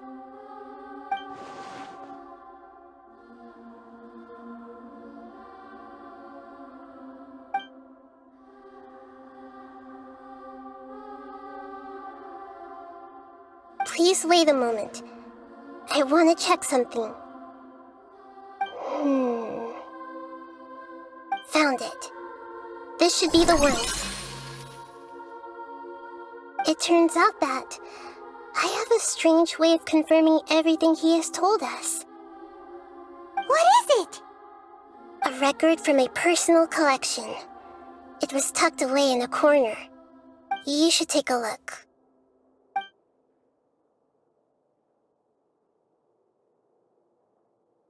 Is this a fairy tale? Who wrote it? I authored this record myself. Huh? You wrote a fairy tale that somehow has something to do with the Balladeer? When combined with the Traveler's narrative, it's clear that this story is an allegory. Everything in it is a symbol for something else. Hold on. So this record survived from the past? Yes. Any information about the balladeer or the kabuki mono in other records will have been changed. But I wrote this story in a way that means it was left intact. Changing the information in Irminsul changes to that. But Irminsul can't change information that was well hidden in advance. I guess I must have written this story as a backup before the balladeer entered Irminsul. That's incredible! What a great idea! And sending the traveler into Irminsul with the balladeer must have been a further precaution. I knew he'd remember everything. This story is abstract enough that it still resonates with the present information recorded in Irminsul. But if we connect all the different pieces together, the true story that emerges is the one he told us, the now erased life of the balladeer. There was once a lone monster draped in fox fur. The monster found a family of foxes, joined them, and they became friends. The monster lived with the family day and night, and everyone treated it as one of their own. Once in a while, the monster would take off its fox fur at night and lament to itself as it gazed at its reflection in the water. I am a monstrosity, yet they are too foolish to see it. I pity them. But the monster soon found solace when another came to live among the foxes who was not their kin. A kitten, carved from the wood of a white tree who had been abandoned by the humans. The kitten too wished to become a fox, but its tail was too slender and it could not grow a coat of richly colored fur. Yet when the other foxes saw this, they spoke words of comfort to the kitten. Furious at this happy resolution, the monster lit a fire on the mountain. The terrified animals panicked as the fire spread. The only way to extinguish the flames was to make a sacrifice. A gray fox stood up and addressed the monster. It said, "You are the cleverest among us. Surely you can help us find a way to solve this." The monster smiled, led the fox toward the fire, and murdered it. The gray fox's heart was turned into a beautiful drop of water, clear, spotless, and pure. The monster gave the heart of water to the kitten, telling him, "The foxes have decided. You are the one who must be sacrificed. Take this, quench the flames, and die for your fox kin." The fire was extinguished, but the kitten lived. It left that side of the mountain and found a little bird who had a broken wing. The two promised they would spend their whole lives together, but the little bird did not have long left to live. It passed away soon after. After burying the bird, the kitten left the mountain for good. Never again would it cherish a single creature, nor a single blade of grass that stood on that mountain. The kitten spent the nights wandering aimlessly, gnashing its teeth at the moon. How it wished to swallow the moon and devour the moonlight. If the world could only return to darkness, then it would finally be peaceful and content. I will become the new moon, the answer to everything. Then, no one will know that there were once birds, foxes, and cats in this world. And no one can know that they were different.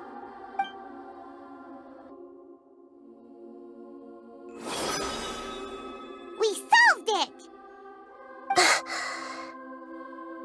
I remember now.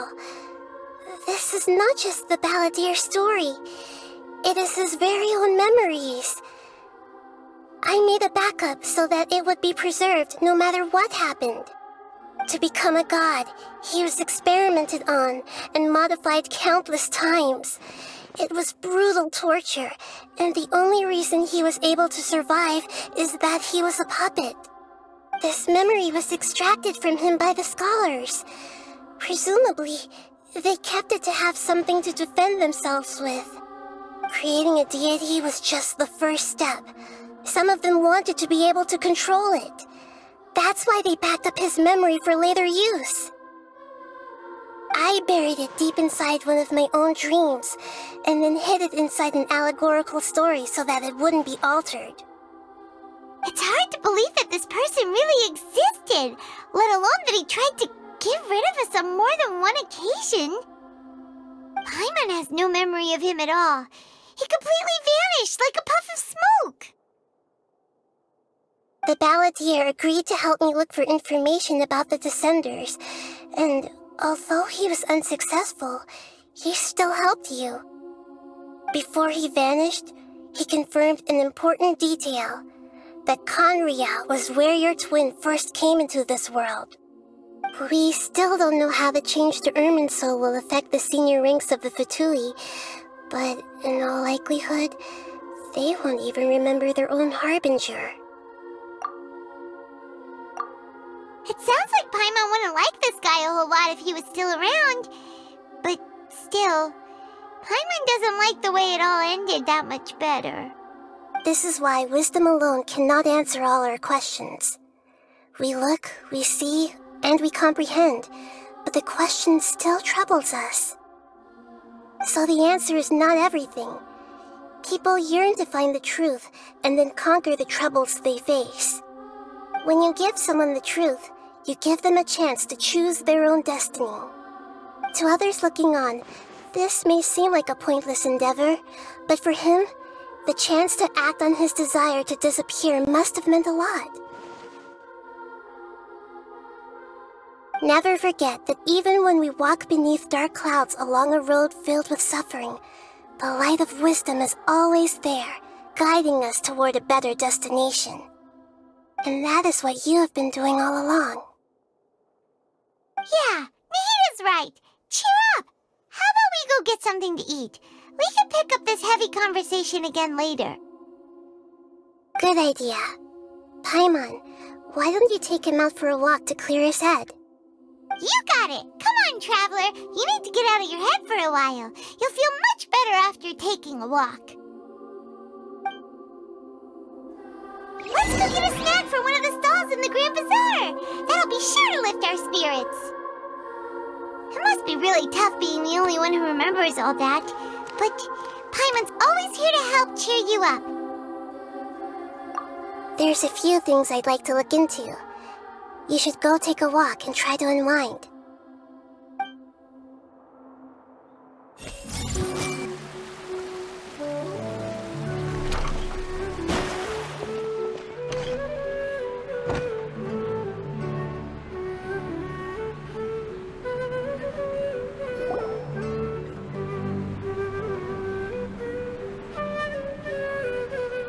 We're here! What should we eat first?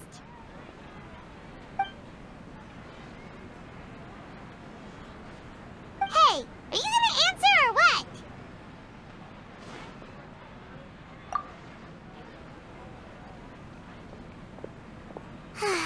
Alright, whatever you want.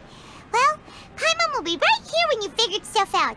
Then we can get something to eat.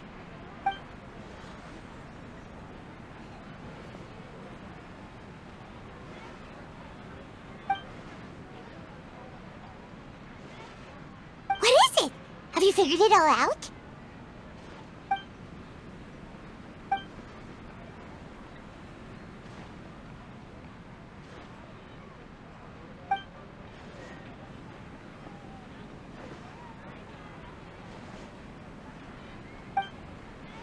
Why'd you jump up all of a sudden?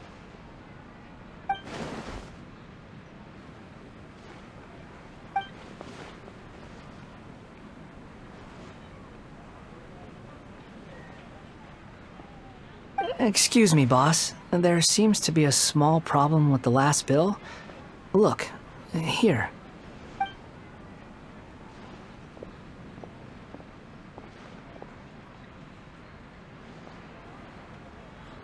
Hey!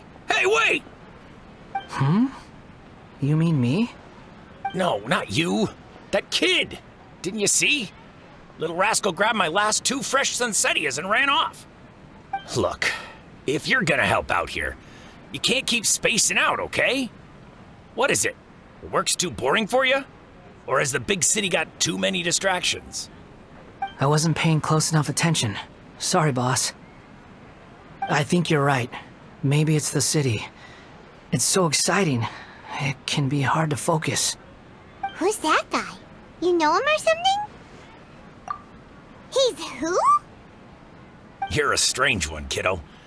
You say you don't want any money for helping out here, and then when I actually give you some work to do, you keep letting yourself get distracted. I don't want to take advantage, so I'm happy to pay you what I'd pay anyone else. But if you keep acting like this, pretty soon I won't be able to afford to. No, please. I mean it. You don't need to pay me anything. I'm just so thankful you agreed to take on an outsider like me. You're welcome, I guess. But I got bigger things to worry about. Look, we're all out of Sunsetias, and I promised the lady down the street I'd deliver a fruit bowl this evening. Leave it to me. I'll find some more. Just a moment. I'll be right back. Stop. I'm gonna level with you, kiddo. I've never met a worker who said they didn't want a wage before. And at first, I got greedy. Couldn't believe my luck. But I figured you'd start asking for something in return eventually. You don't want money. You don't take days off. And in your free time, all I see you do is wander around, taking in the sights. Are you a drifter or something? That's right, I am. We can talk more about that later. First, let me get those fruits you needed. Sunsetias, was it? I'll be right back. Hey, what do we do now? Okay, stay out of sight. Don't let him see you.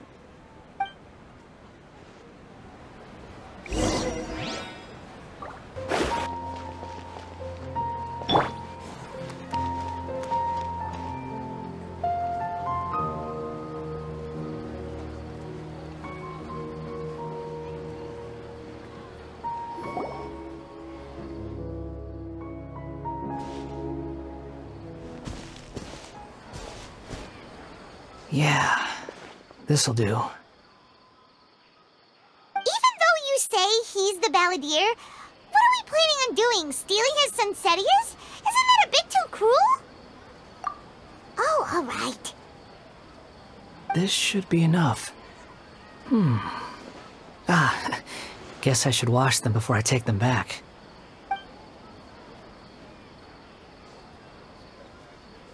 Huh? You two over there. Is there something I can help you with? He spotted us!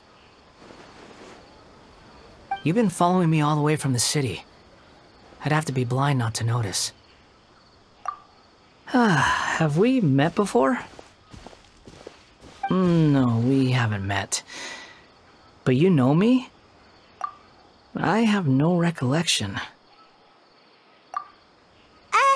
Are you absolutely sure? Sorry, but I just can't take your word for it.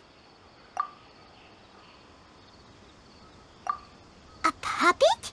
What makes you think that? Huh? You were right! The look on his face! I guess you do know me after all. That is not something I share with a lot of people. Look, I'm just a wanderer. But seeing as you've gone through all this trouble to track me down, I'm sure whatever it is must be important. Okay, but please let me deliver these goods to my boss first. Are you really working for that guy? He said you don't want any more for it. Is that true? Yes, I ran into him out in the wilderness during a storm, and he let me take shelter in his cart. In return, I said I'd be his helper for a while. That's oddly nice of you. Let me take these back. Then I'll come with you, okay? Then let's return to the city.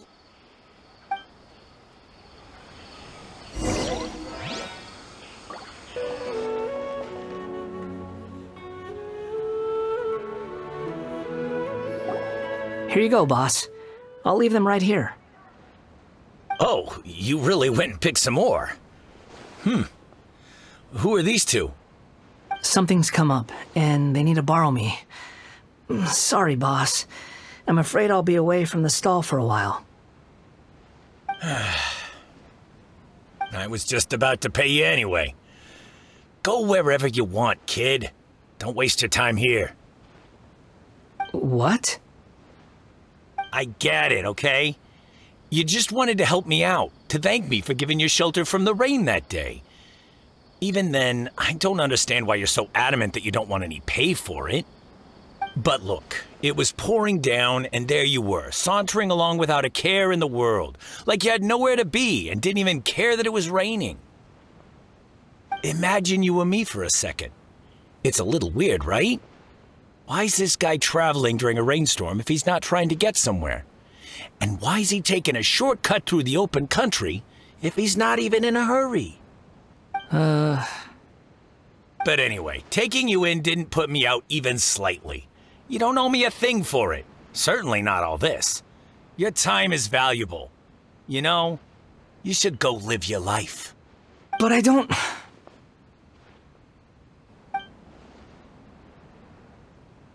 No, you're right. Then I suppose this is where we say goodbye. Thank you again for taking me into the city.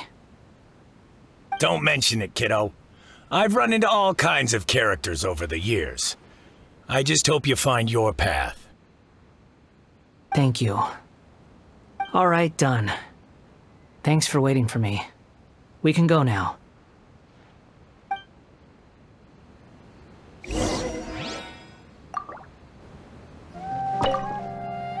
Don't worry about me.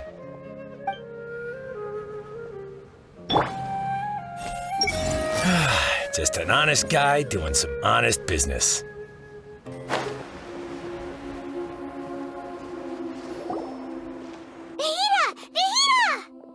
What's wrong? Huh? Are you? Hello. I do apologize for the sudden intrusion. We found this guy in the street, but he doesn't seem to remember anything. So, yeah, quite an eventful walk.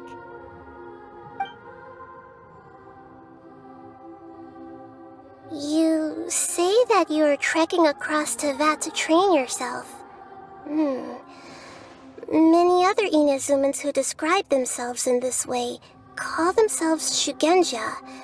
Why do you refer to yourself as a wanderer? Well, it seems more relevant in my case. To me, it sounds like a plant with no roots. But these two claim that they know me, and that I have a hidden past unknown even to myself. I wouldn't call it the past, but rather... this is a difficult one to explain. I don't like to rely on using terms like this often, but in your case, it seems that it ought to be called previous incarnation. Oh, like a past life or something? Yes, something far more distant than the past. So far away that you cannot perceive it. Okay, I have to ask. What was I like in my previous incarnation?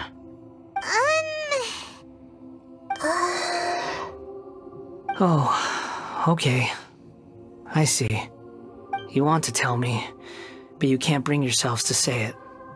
Looks like I didn't have the most wonderful existence in my previous incarnation. If it's that difficult to talk about, I have no doubt it will be just as difficult to hear. But I'll be able to handle it. Please, tell me the truth. Is truth something you care a lot about? Yes. Then I'll be straight with you. In your previous incarnation, you did many things that would be considered evil. You nearly died because of what other people did, and many died because of you. As a non-human being, you hated gods and humans alike. You drifted from place to place, never able to settle, even where you found status and identity.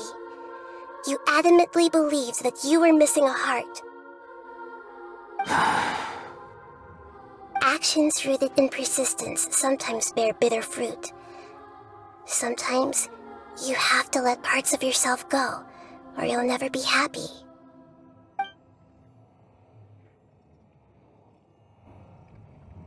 I gave everything I had, but it barely changed history at all. In terms of the outcome alone, that's true. I don't think I can judge everything I've heard purely in terms of right and wrong. Each choice a person makes belongs to a specific place and time, a chain of cause and effect, a cycle of karma and consequence.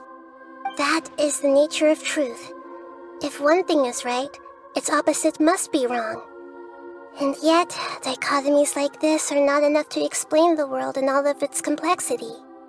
It seems like my previous incarnation wasn't the most likable individual.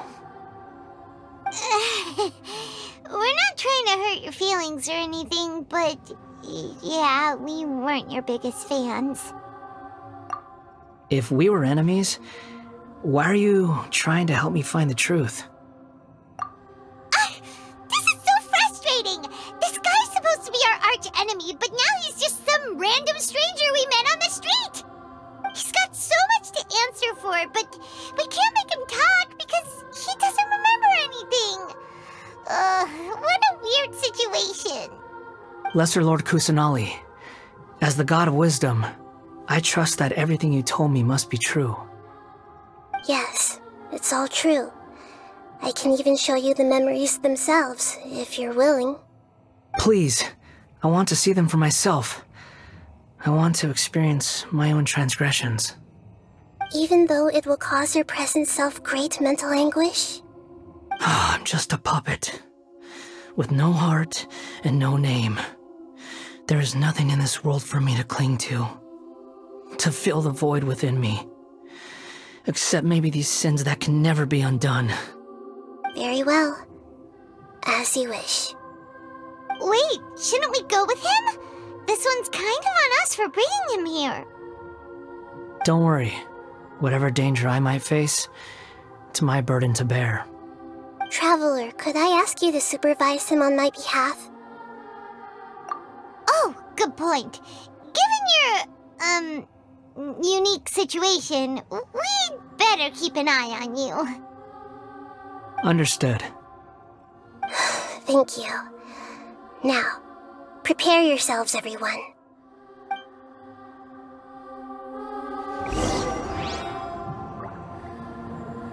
Everyone hold hands!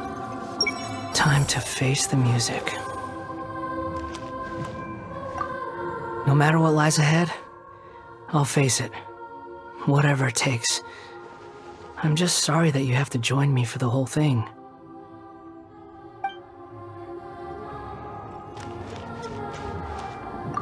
It's time to get ready.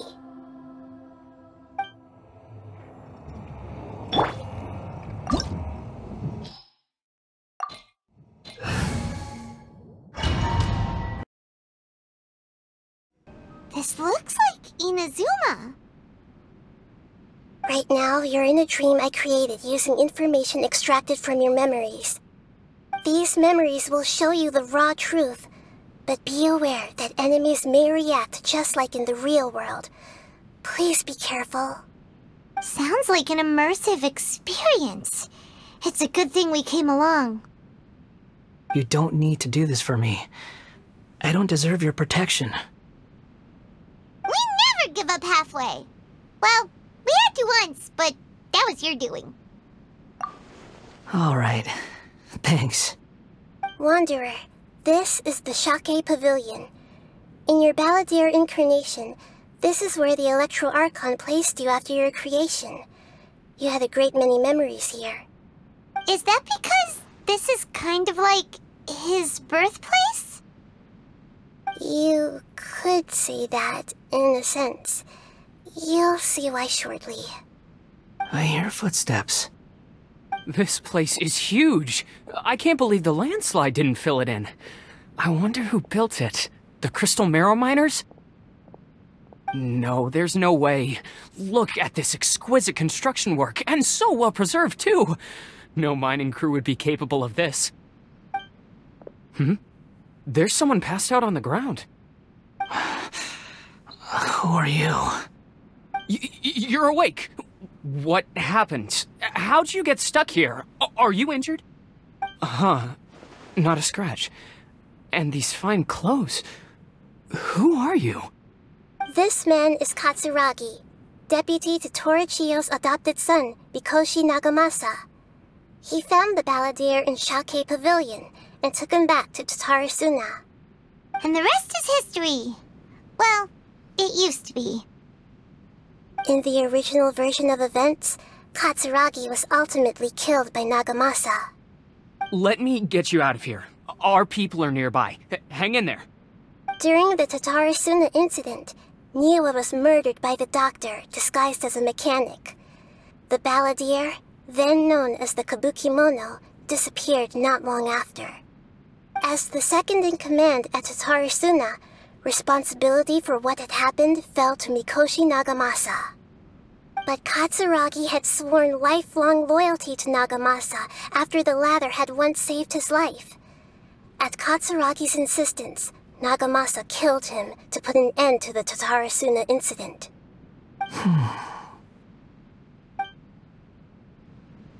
Katsuragi seems like he was a good guy. He looks like a warrior, but he has a kind face.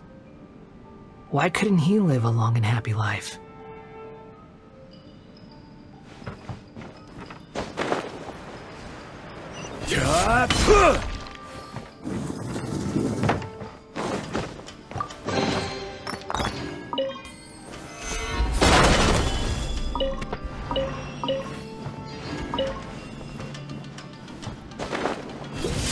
Nagamasa, I found this young guy in a cave sealed off by a landslide. He doesn't remember his name. Well, we need to call you something. I hear the workers are calling you the Kabukimono. That's fine with me.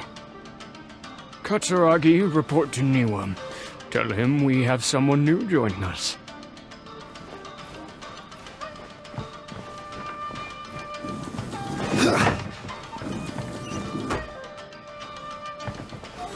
Solidify!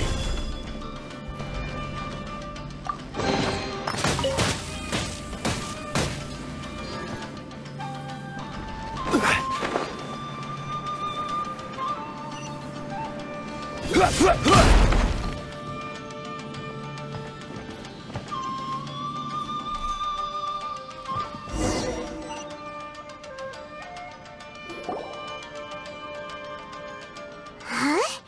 What are we doing back here? Whoa, this is where you were born?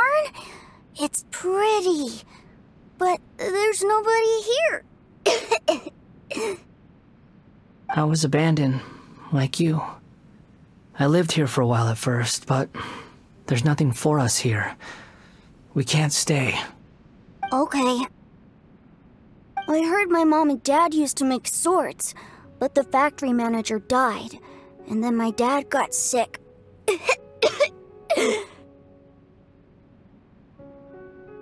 He kept coughing all the time, just like me. Then Mom started coughing too. But you can't. You promised me. Yup, we're family now. We're gonna be together forever and ever. This child didn't have a name. Or rather, the balladeer didn't know what to call him. His father died before he could name him. After his mother died, the child stayed in their straw hut alone. Some of the neighbors helped to raise him. After leaving Tatarasuna, the balladeer ran into this child who didn't have a name, just like him. They made a promise to live together. What happened to the child then? He died from his illness while he was still very young. The balladeer came home one day and found that he had stopped breathing. Hey! What's wrong? Say something! You promised me we could be family! You're no different from Niwa and all the others. You betrayed me too.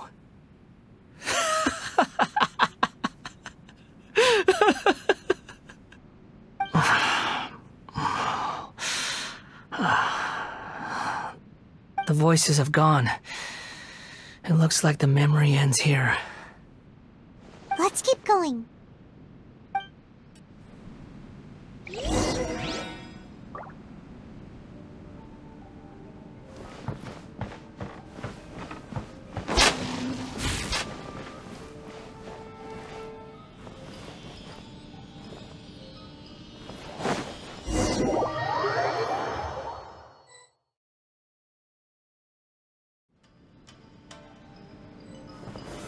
Stabilize!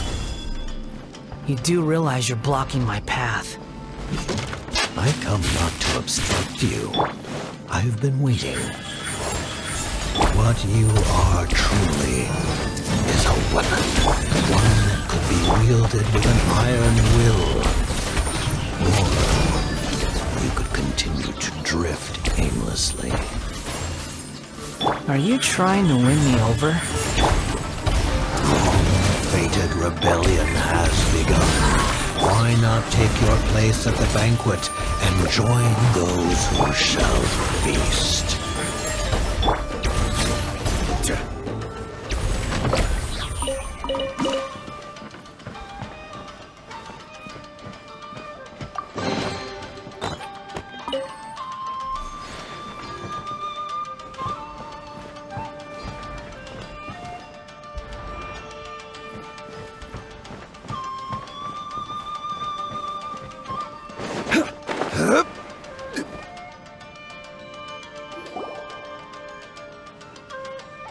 This place is dark. Paimon knows this place. It's the Delusion Factory in Inazuma. In the original version of events, the Traveler once encountered the Balladeer here. Such a creepy atmosphere. And so familiar.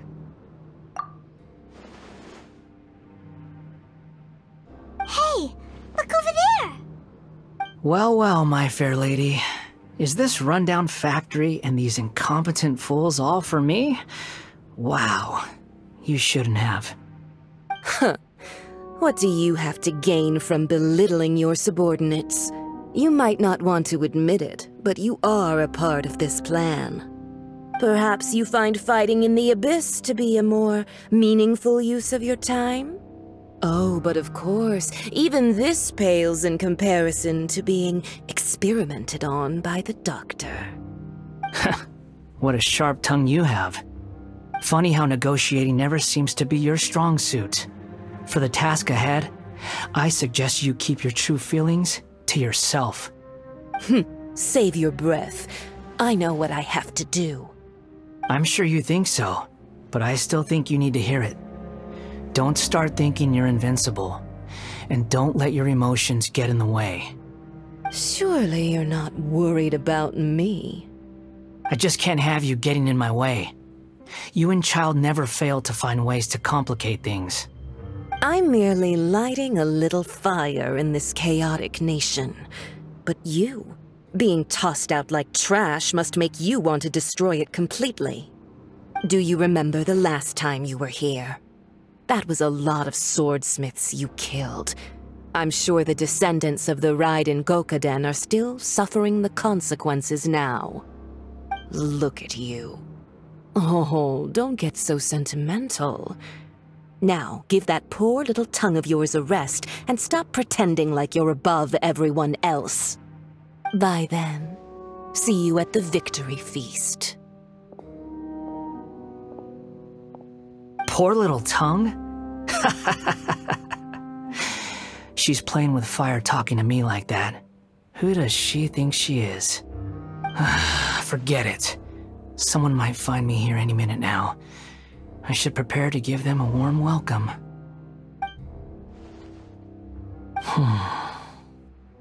The plot does not end here. There is more of this story to come. Wanderer, are you able to continue? Yes. Please don't worry about me.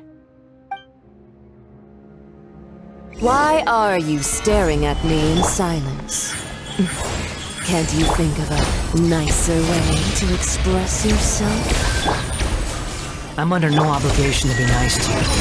Besides, I thought nothing mattered to you except results and your own interests. Isn't that right, witch? Muddle-headed puppet. You're only number 6 because you can take more abuse than other humans. Do you really count that as an asset? You're about as much fun to be around as a raging inferno. But before we murder each other, it'd be best if we finish our duties.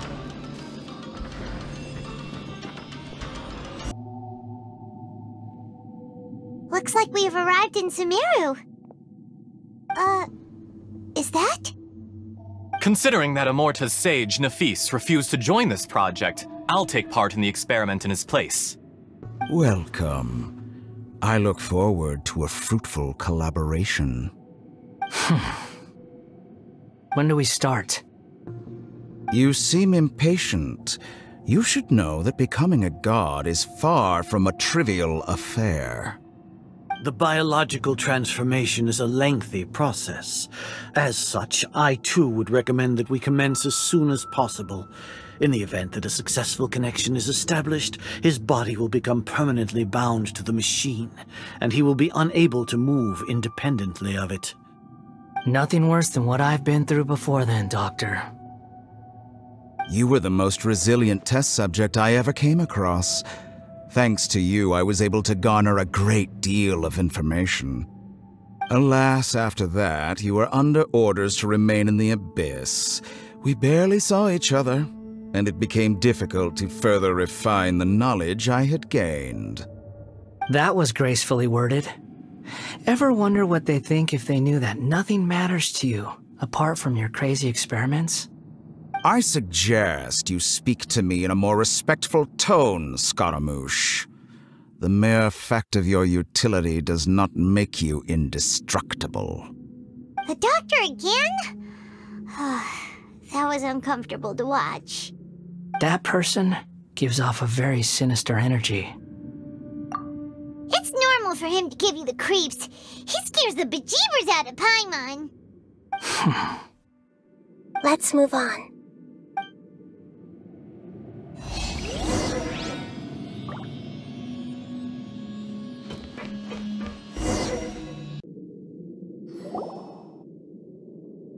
You're a god. Do you think I'm evil? If you accept that he is you, just as you are you, then yes, you are evil. In your eyes, are there any differences between humans and puppets? Do you think there are any differences between your present self and your previous and future incarnations? If not, then what are the differences between humans and puppets? Whoever has tasted the joys and sorrows of life in the human realm is human. Whoever has loved and lost, cried with grief, howled with rage at the tragedy of death that eclipses the miracle of life, they are human too. I've seen enough of my past. If possible, I'd like to reclaim the sins that are mine to bear. No matter the consequences, I won't run from blame or punishment. Whatever I am due, let it come to pass. Can you return my memories to me? Huh? But won't that mean you'll lose your current identity? I've always believed that human lives follow a set of rules, with each person being a collection of past experiences. As a puppet living in a human world, my life is subject to the same rules. Regaining your memories means reverting completely to your previous incarnation. All the emotions that you discarded will return to you. Are you sure you want to do this? I've lived with a void in my chest my whole life. My creator didn't need me. And ever since I awoke, I've just drifted from one place to the next. But then I met you. And I finally realized that reclaiming my missing sins might be my one opportunity to become my true self.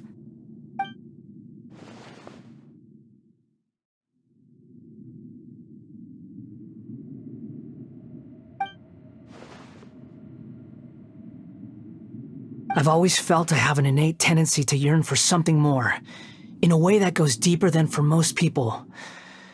But for all my soul-searching as a Shugenja, I've never fully understood it. Looking at it now, it seems that I brought this curse upon myself. So I beg you, grant me this opportunity to gain a purpose, to change my destiny, and end my wandering. Very well. Since your mind is made up, I will return to you that which is yours.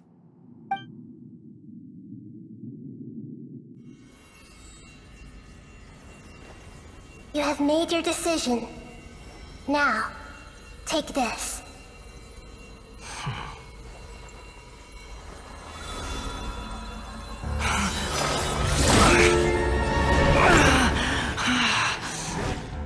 Set him free?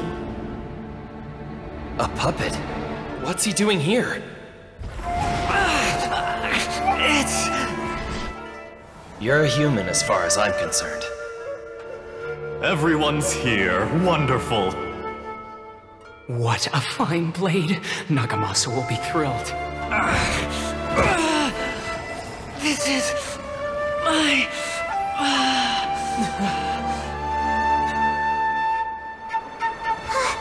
Is he alright?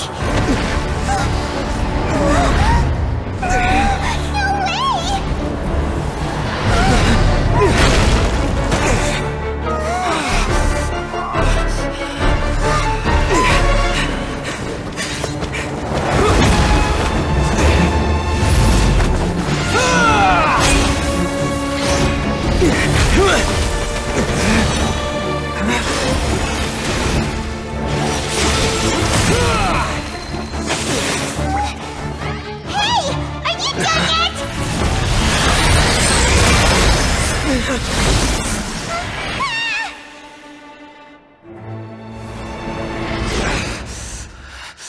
All worthless dross will be purged. That's why this won't be the end.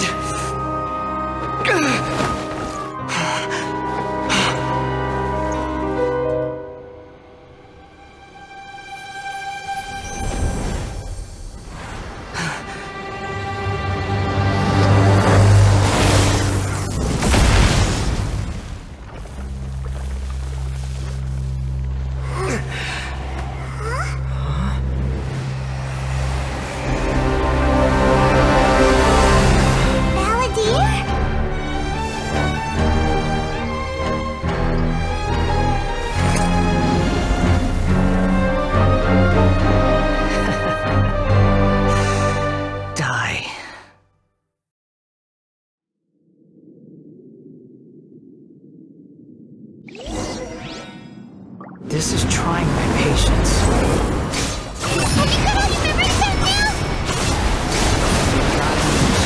Questions?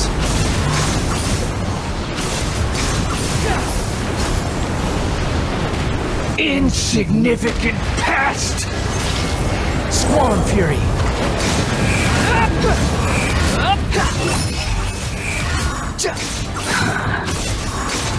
How amusing!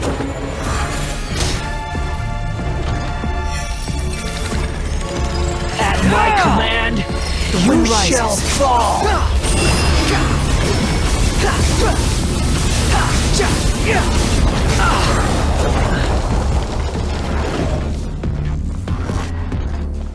Feeble human!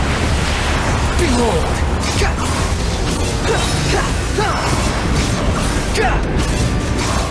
How amusing!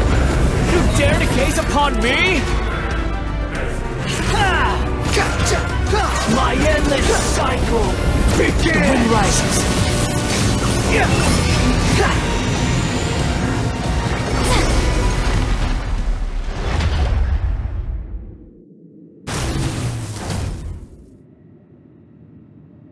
Imbecile! Get out of my sight. It disappeared. Did we win?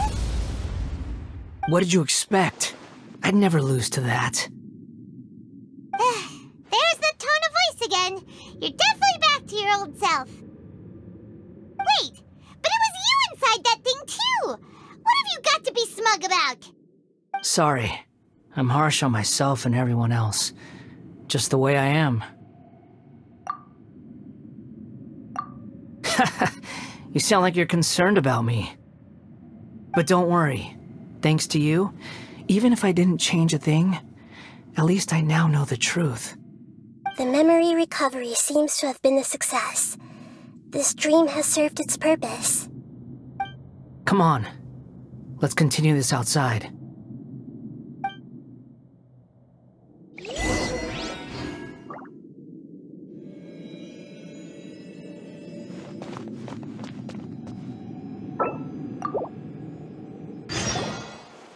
Welcome back, Traveler, Paimon, Balladeer. It feels like we just went on a really long journey. Paimon's exhausted. You don't like being addressed by that name? It's fine. But I was just thinking, I should probably change it. After learning about everything the doctor did, there's no way I can carry on using a name connected to him. I'm not planning on returning to the Fatui, and they wouldn't take me back anyway. Recent events will have affected a lot of people, and they might not even remember who the 6th is. So, you're quitting the Fatui for good? It's like you said, Lesser Lord Kusanali. Everything may look futile, but it wasn't completely meaningless. At least I made a lot of people forget about me. But that doesn't mean your own past has disappeared. Of course. And your main goal, for which you gave up everything you had, you weren't able to achieve it. I hope you can see and understand that. Changing the world, changing the past, changing the fates of other people, these are not simple things to accomplish. What you are looking for is complete annihilation. But this is just a fantasy. Even if the Balladeer is removed from existence, the world will not heed your will. Indeed. How ridiculous. Do you regret doing all that when you've gotten so little in return? Even if I'm completely worthless, there's nothing in the world worth regretting.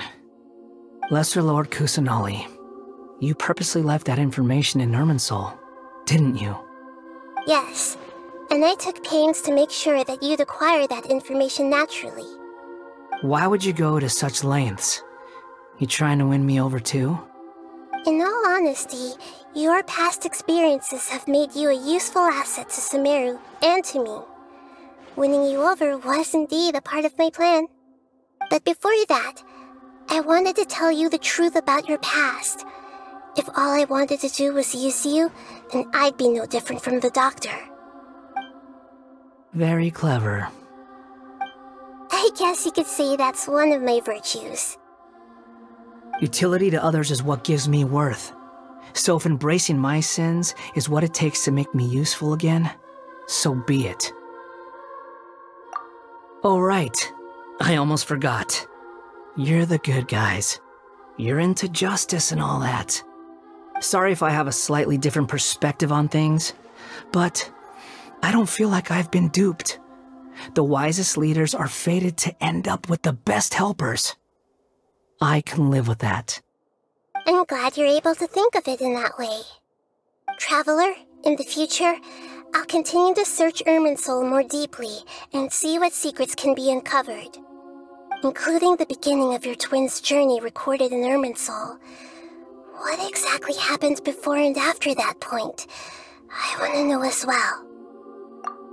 I will try. Traveler. After I dove into the information torrents in Irminsul, why did you go to Inazuma? So that's how you found out whose fate had changed. And how? Well, whatever your reasons, you did me a favor, and I'll do everything I can to pay it back. Borrowing and returning are the only real relationships between individuals. I'll balance the books one day. Don't you worry. That's not true. A relationship between two people is not simply a ledger that can be reset to zero. I think deep down you realize this. People who show up in your life don't just evaporate like water drops and leave nothing behind. There is no such thing as balancing the books. Some things in this world can never be brought back, and they can never be changed, which is why there is emotion in the human world. Everything that you feel is real and lasting, and whatever is missing in you will not be made whole. To be human is to live with imperfections. You can choose whether or not you want to be human. But humans can't live without a heart, can they? Anyway, I gave up trying to become a human a long time ago. You understand what pain is perfectly well, even without a heart. You're just bearing your feelings. The past is set in stone, but you can keep moving on. And the longer your future lasts, the shorter your past will become, until one day, it is but a tiny fraction of your life. Sounds like you've got a future planned out for me. Everything's ended up being pretty darn complicated. Paimon doesn't even know where to start, but the most important thing now is that you need to follow Nahida. Otherwise, all our efforts will have been for nothing.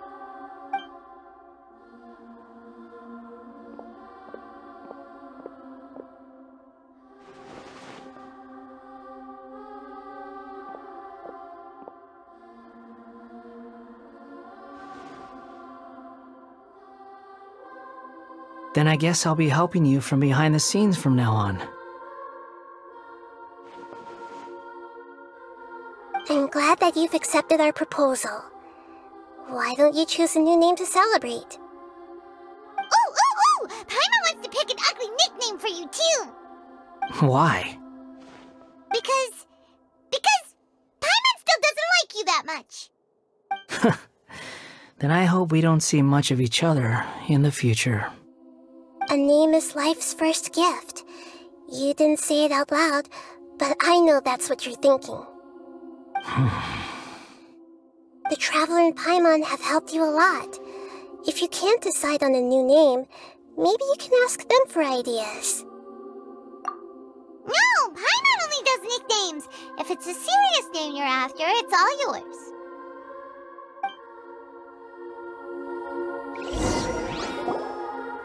Have you got anything?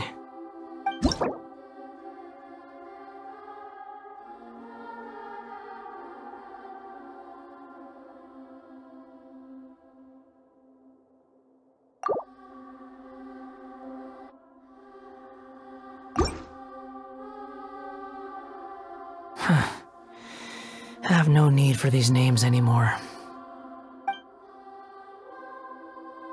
Okay.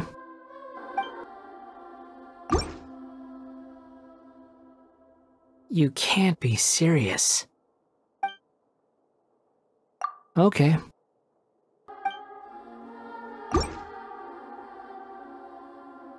Is this supposed to be your attempt at a joke?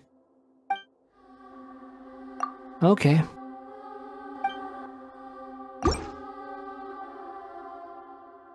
That won't work. Okay.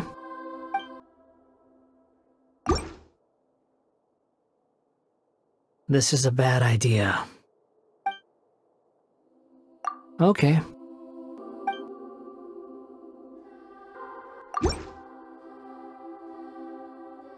Are you sure?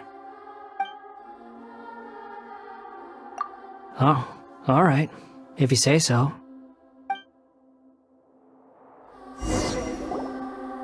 There. Now you have a name of your own. What about a nickname? Are you done yet? Still thinking. Stop rushing me! Take your time. I don't need to see you again until you've thought of one. Everyone who manipulated me and made me suffer will have to pay the price. You mean the Fatui? The doctor, at least. Now that your stance has changed, I believe your future path will change accordingly. But it won't be immediate. You still need some time to compose yourself. One more thing. There are still some descendants of the Raiden Gokuden living in Inazuma. Some of them know. Well, they ought to know about the connection between Raiden Gokuden and myself. I don't plan to leave Sumeru for the time being. If you see them in Inazuma, please tell them that I was the one responsible for the Raiden Gokuden's downfall. Even though the events have been erased from the world, they still deserve to know the truth. I see. That is up to you. Huh? But if we do that, then... It's fine. Let them stab their blades into my chest if they so desire. Maybe that's how it always should have been. What's that look for? Don't make that face. I know what I'm doing. That day will come. Alright, we're done here. Goodbye, wise deity. And you too. He's gone. What he went through today would have been like living an entire lifetime in an instant. He'll need some time to calm down. Yeah, true. But even so, after everything that's happened, he doesn't seem quite as fierce anymore. So we can finally go eat? Paimon is starving. Thank you both. I hope you will find somewhere nice to go and relax for a while. Thank you so much. Please get some good rest. You must be exhausted. You know, take a shower, take a duk-duk. You'll feel good as new. Everyone hold hands.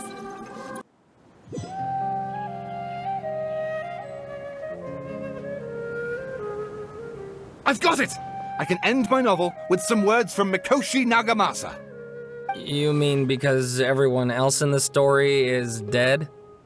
Yeah, I heard that Mikoshi Nagamasa died at a ripe old age. He's the perfect fit to be the narrator of the epilogue. The dark clouds had dissipated, but they continued to cast their shadow in Mikoshi Nagamasa's mind for decades to come. Then, one night, as an old man, he had a dream. On the night when that prized blade, the Daitatara Nagamasa, was forged, the people rejoiced, and there was painting, dancing, and drinking. All these expressions of joy melted down in the furnace fire and turned into red clouds that rallied around the final sunrise that Mikoshi Nagamasa saw in his lifetime. Life is a story too long to be told, a journey that you must walk to behold.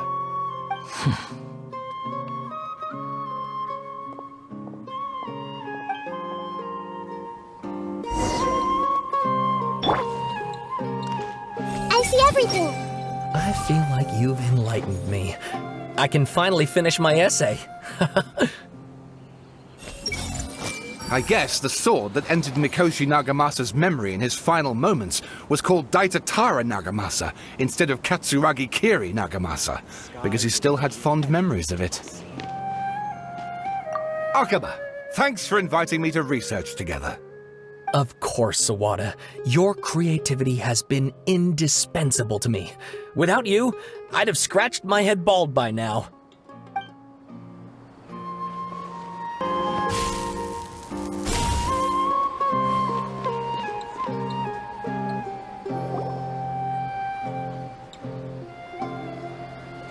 Whew, it's about time we had a break. As soon as you stop, all the tiredness and hunger comes rushing back. Wow, great! Huh? Look at the vase. Did someone break it while they were cleaning the room or something? Like, Paimon doesn't remember there being a cleaner.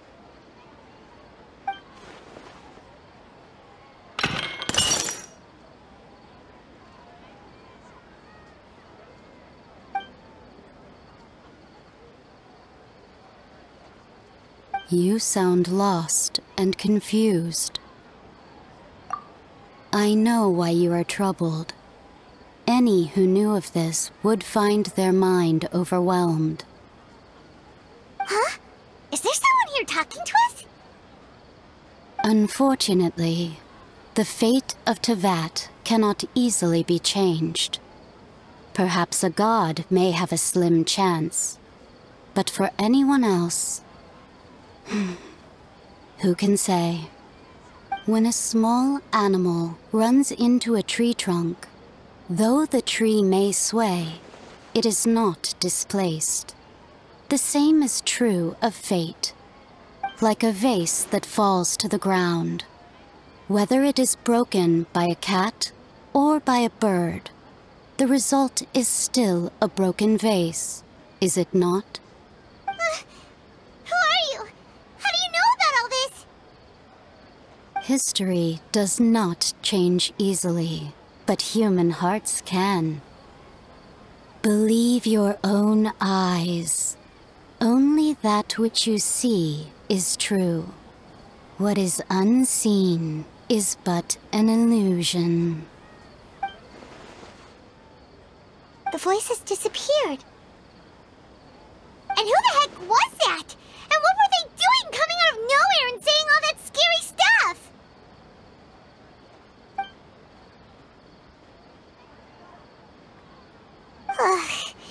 Anyway, that face is still lying there broken on the ground. Should Paimon go get someone to clean it up? It feels wrong just leaving it there. Just a moment, Paimon will be right back.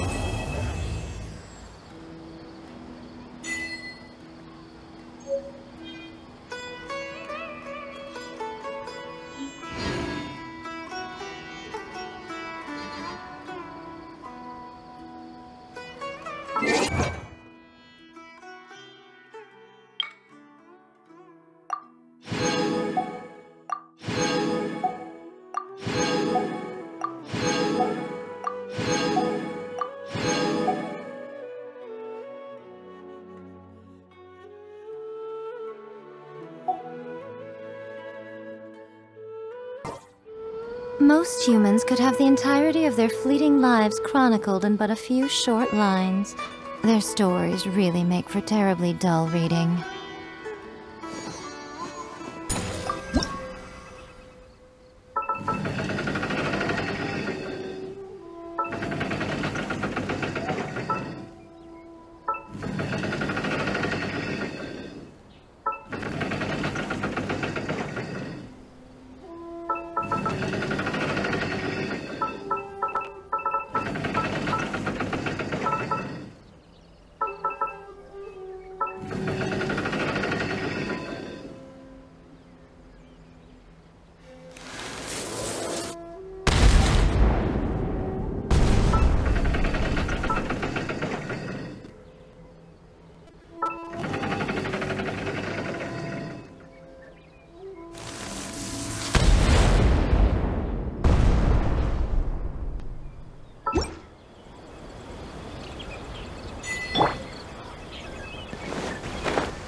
Certainly worth the extra mile.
Fortify!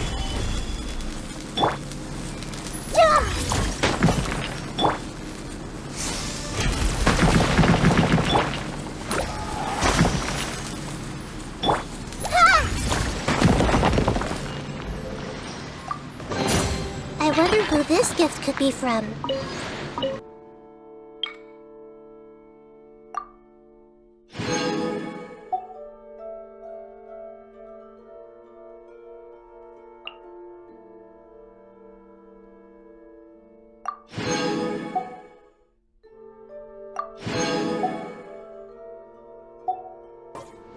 Most humans could have the entirety of their fleeting lives chronicled in but a few short lines.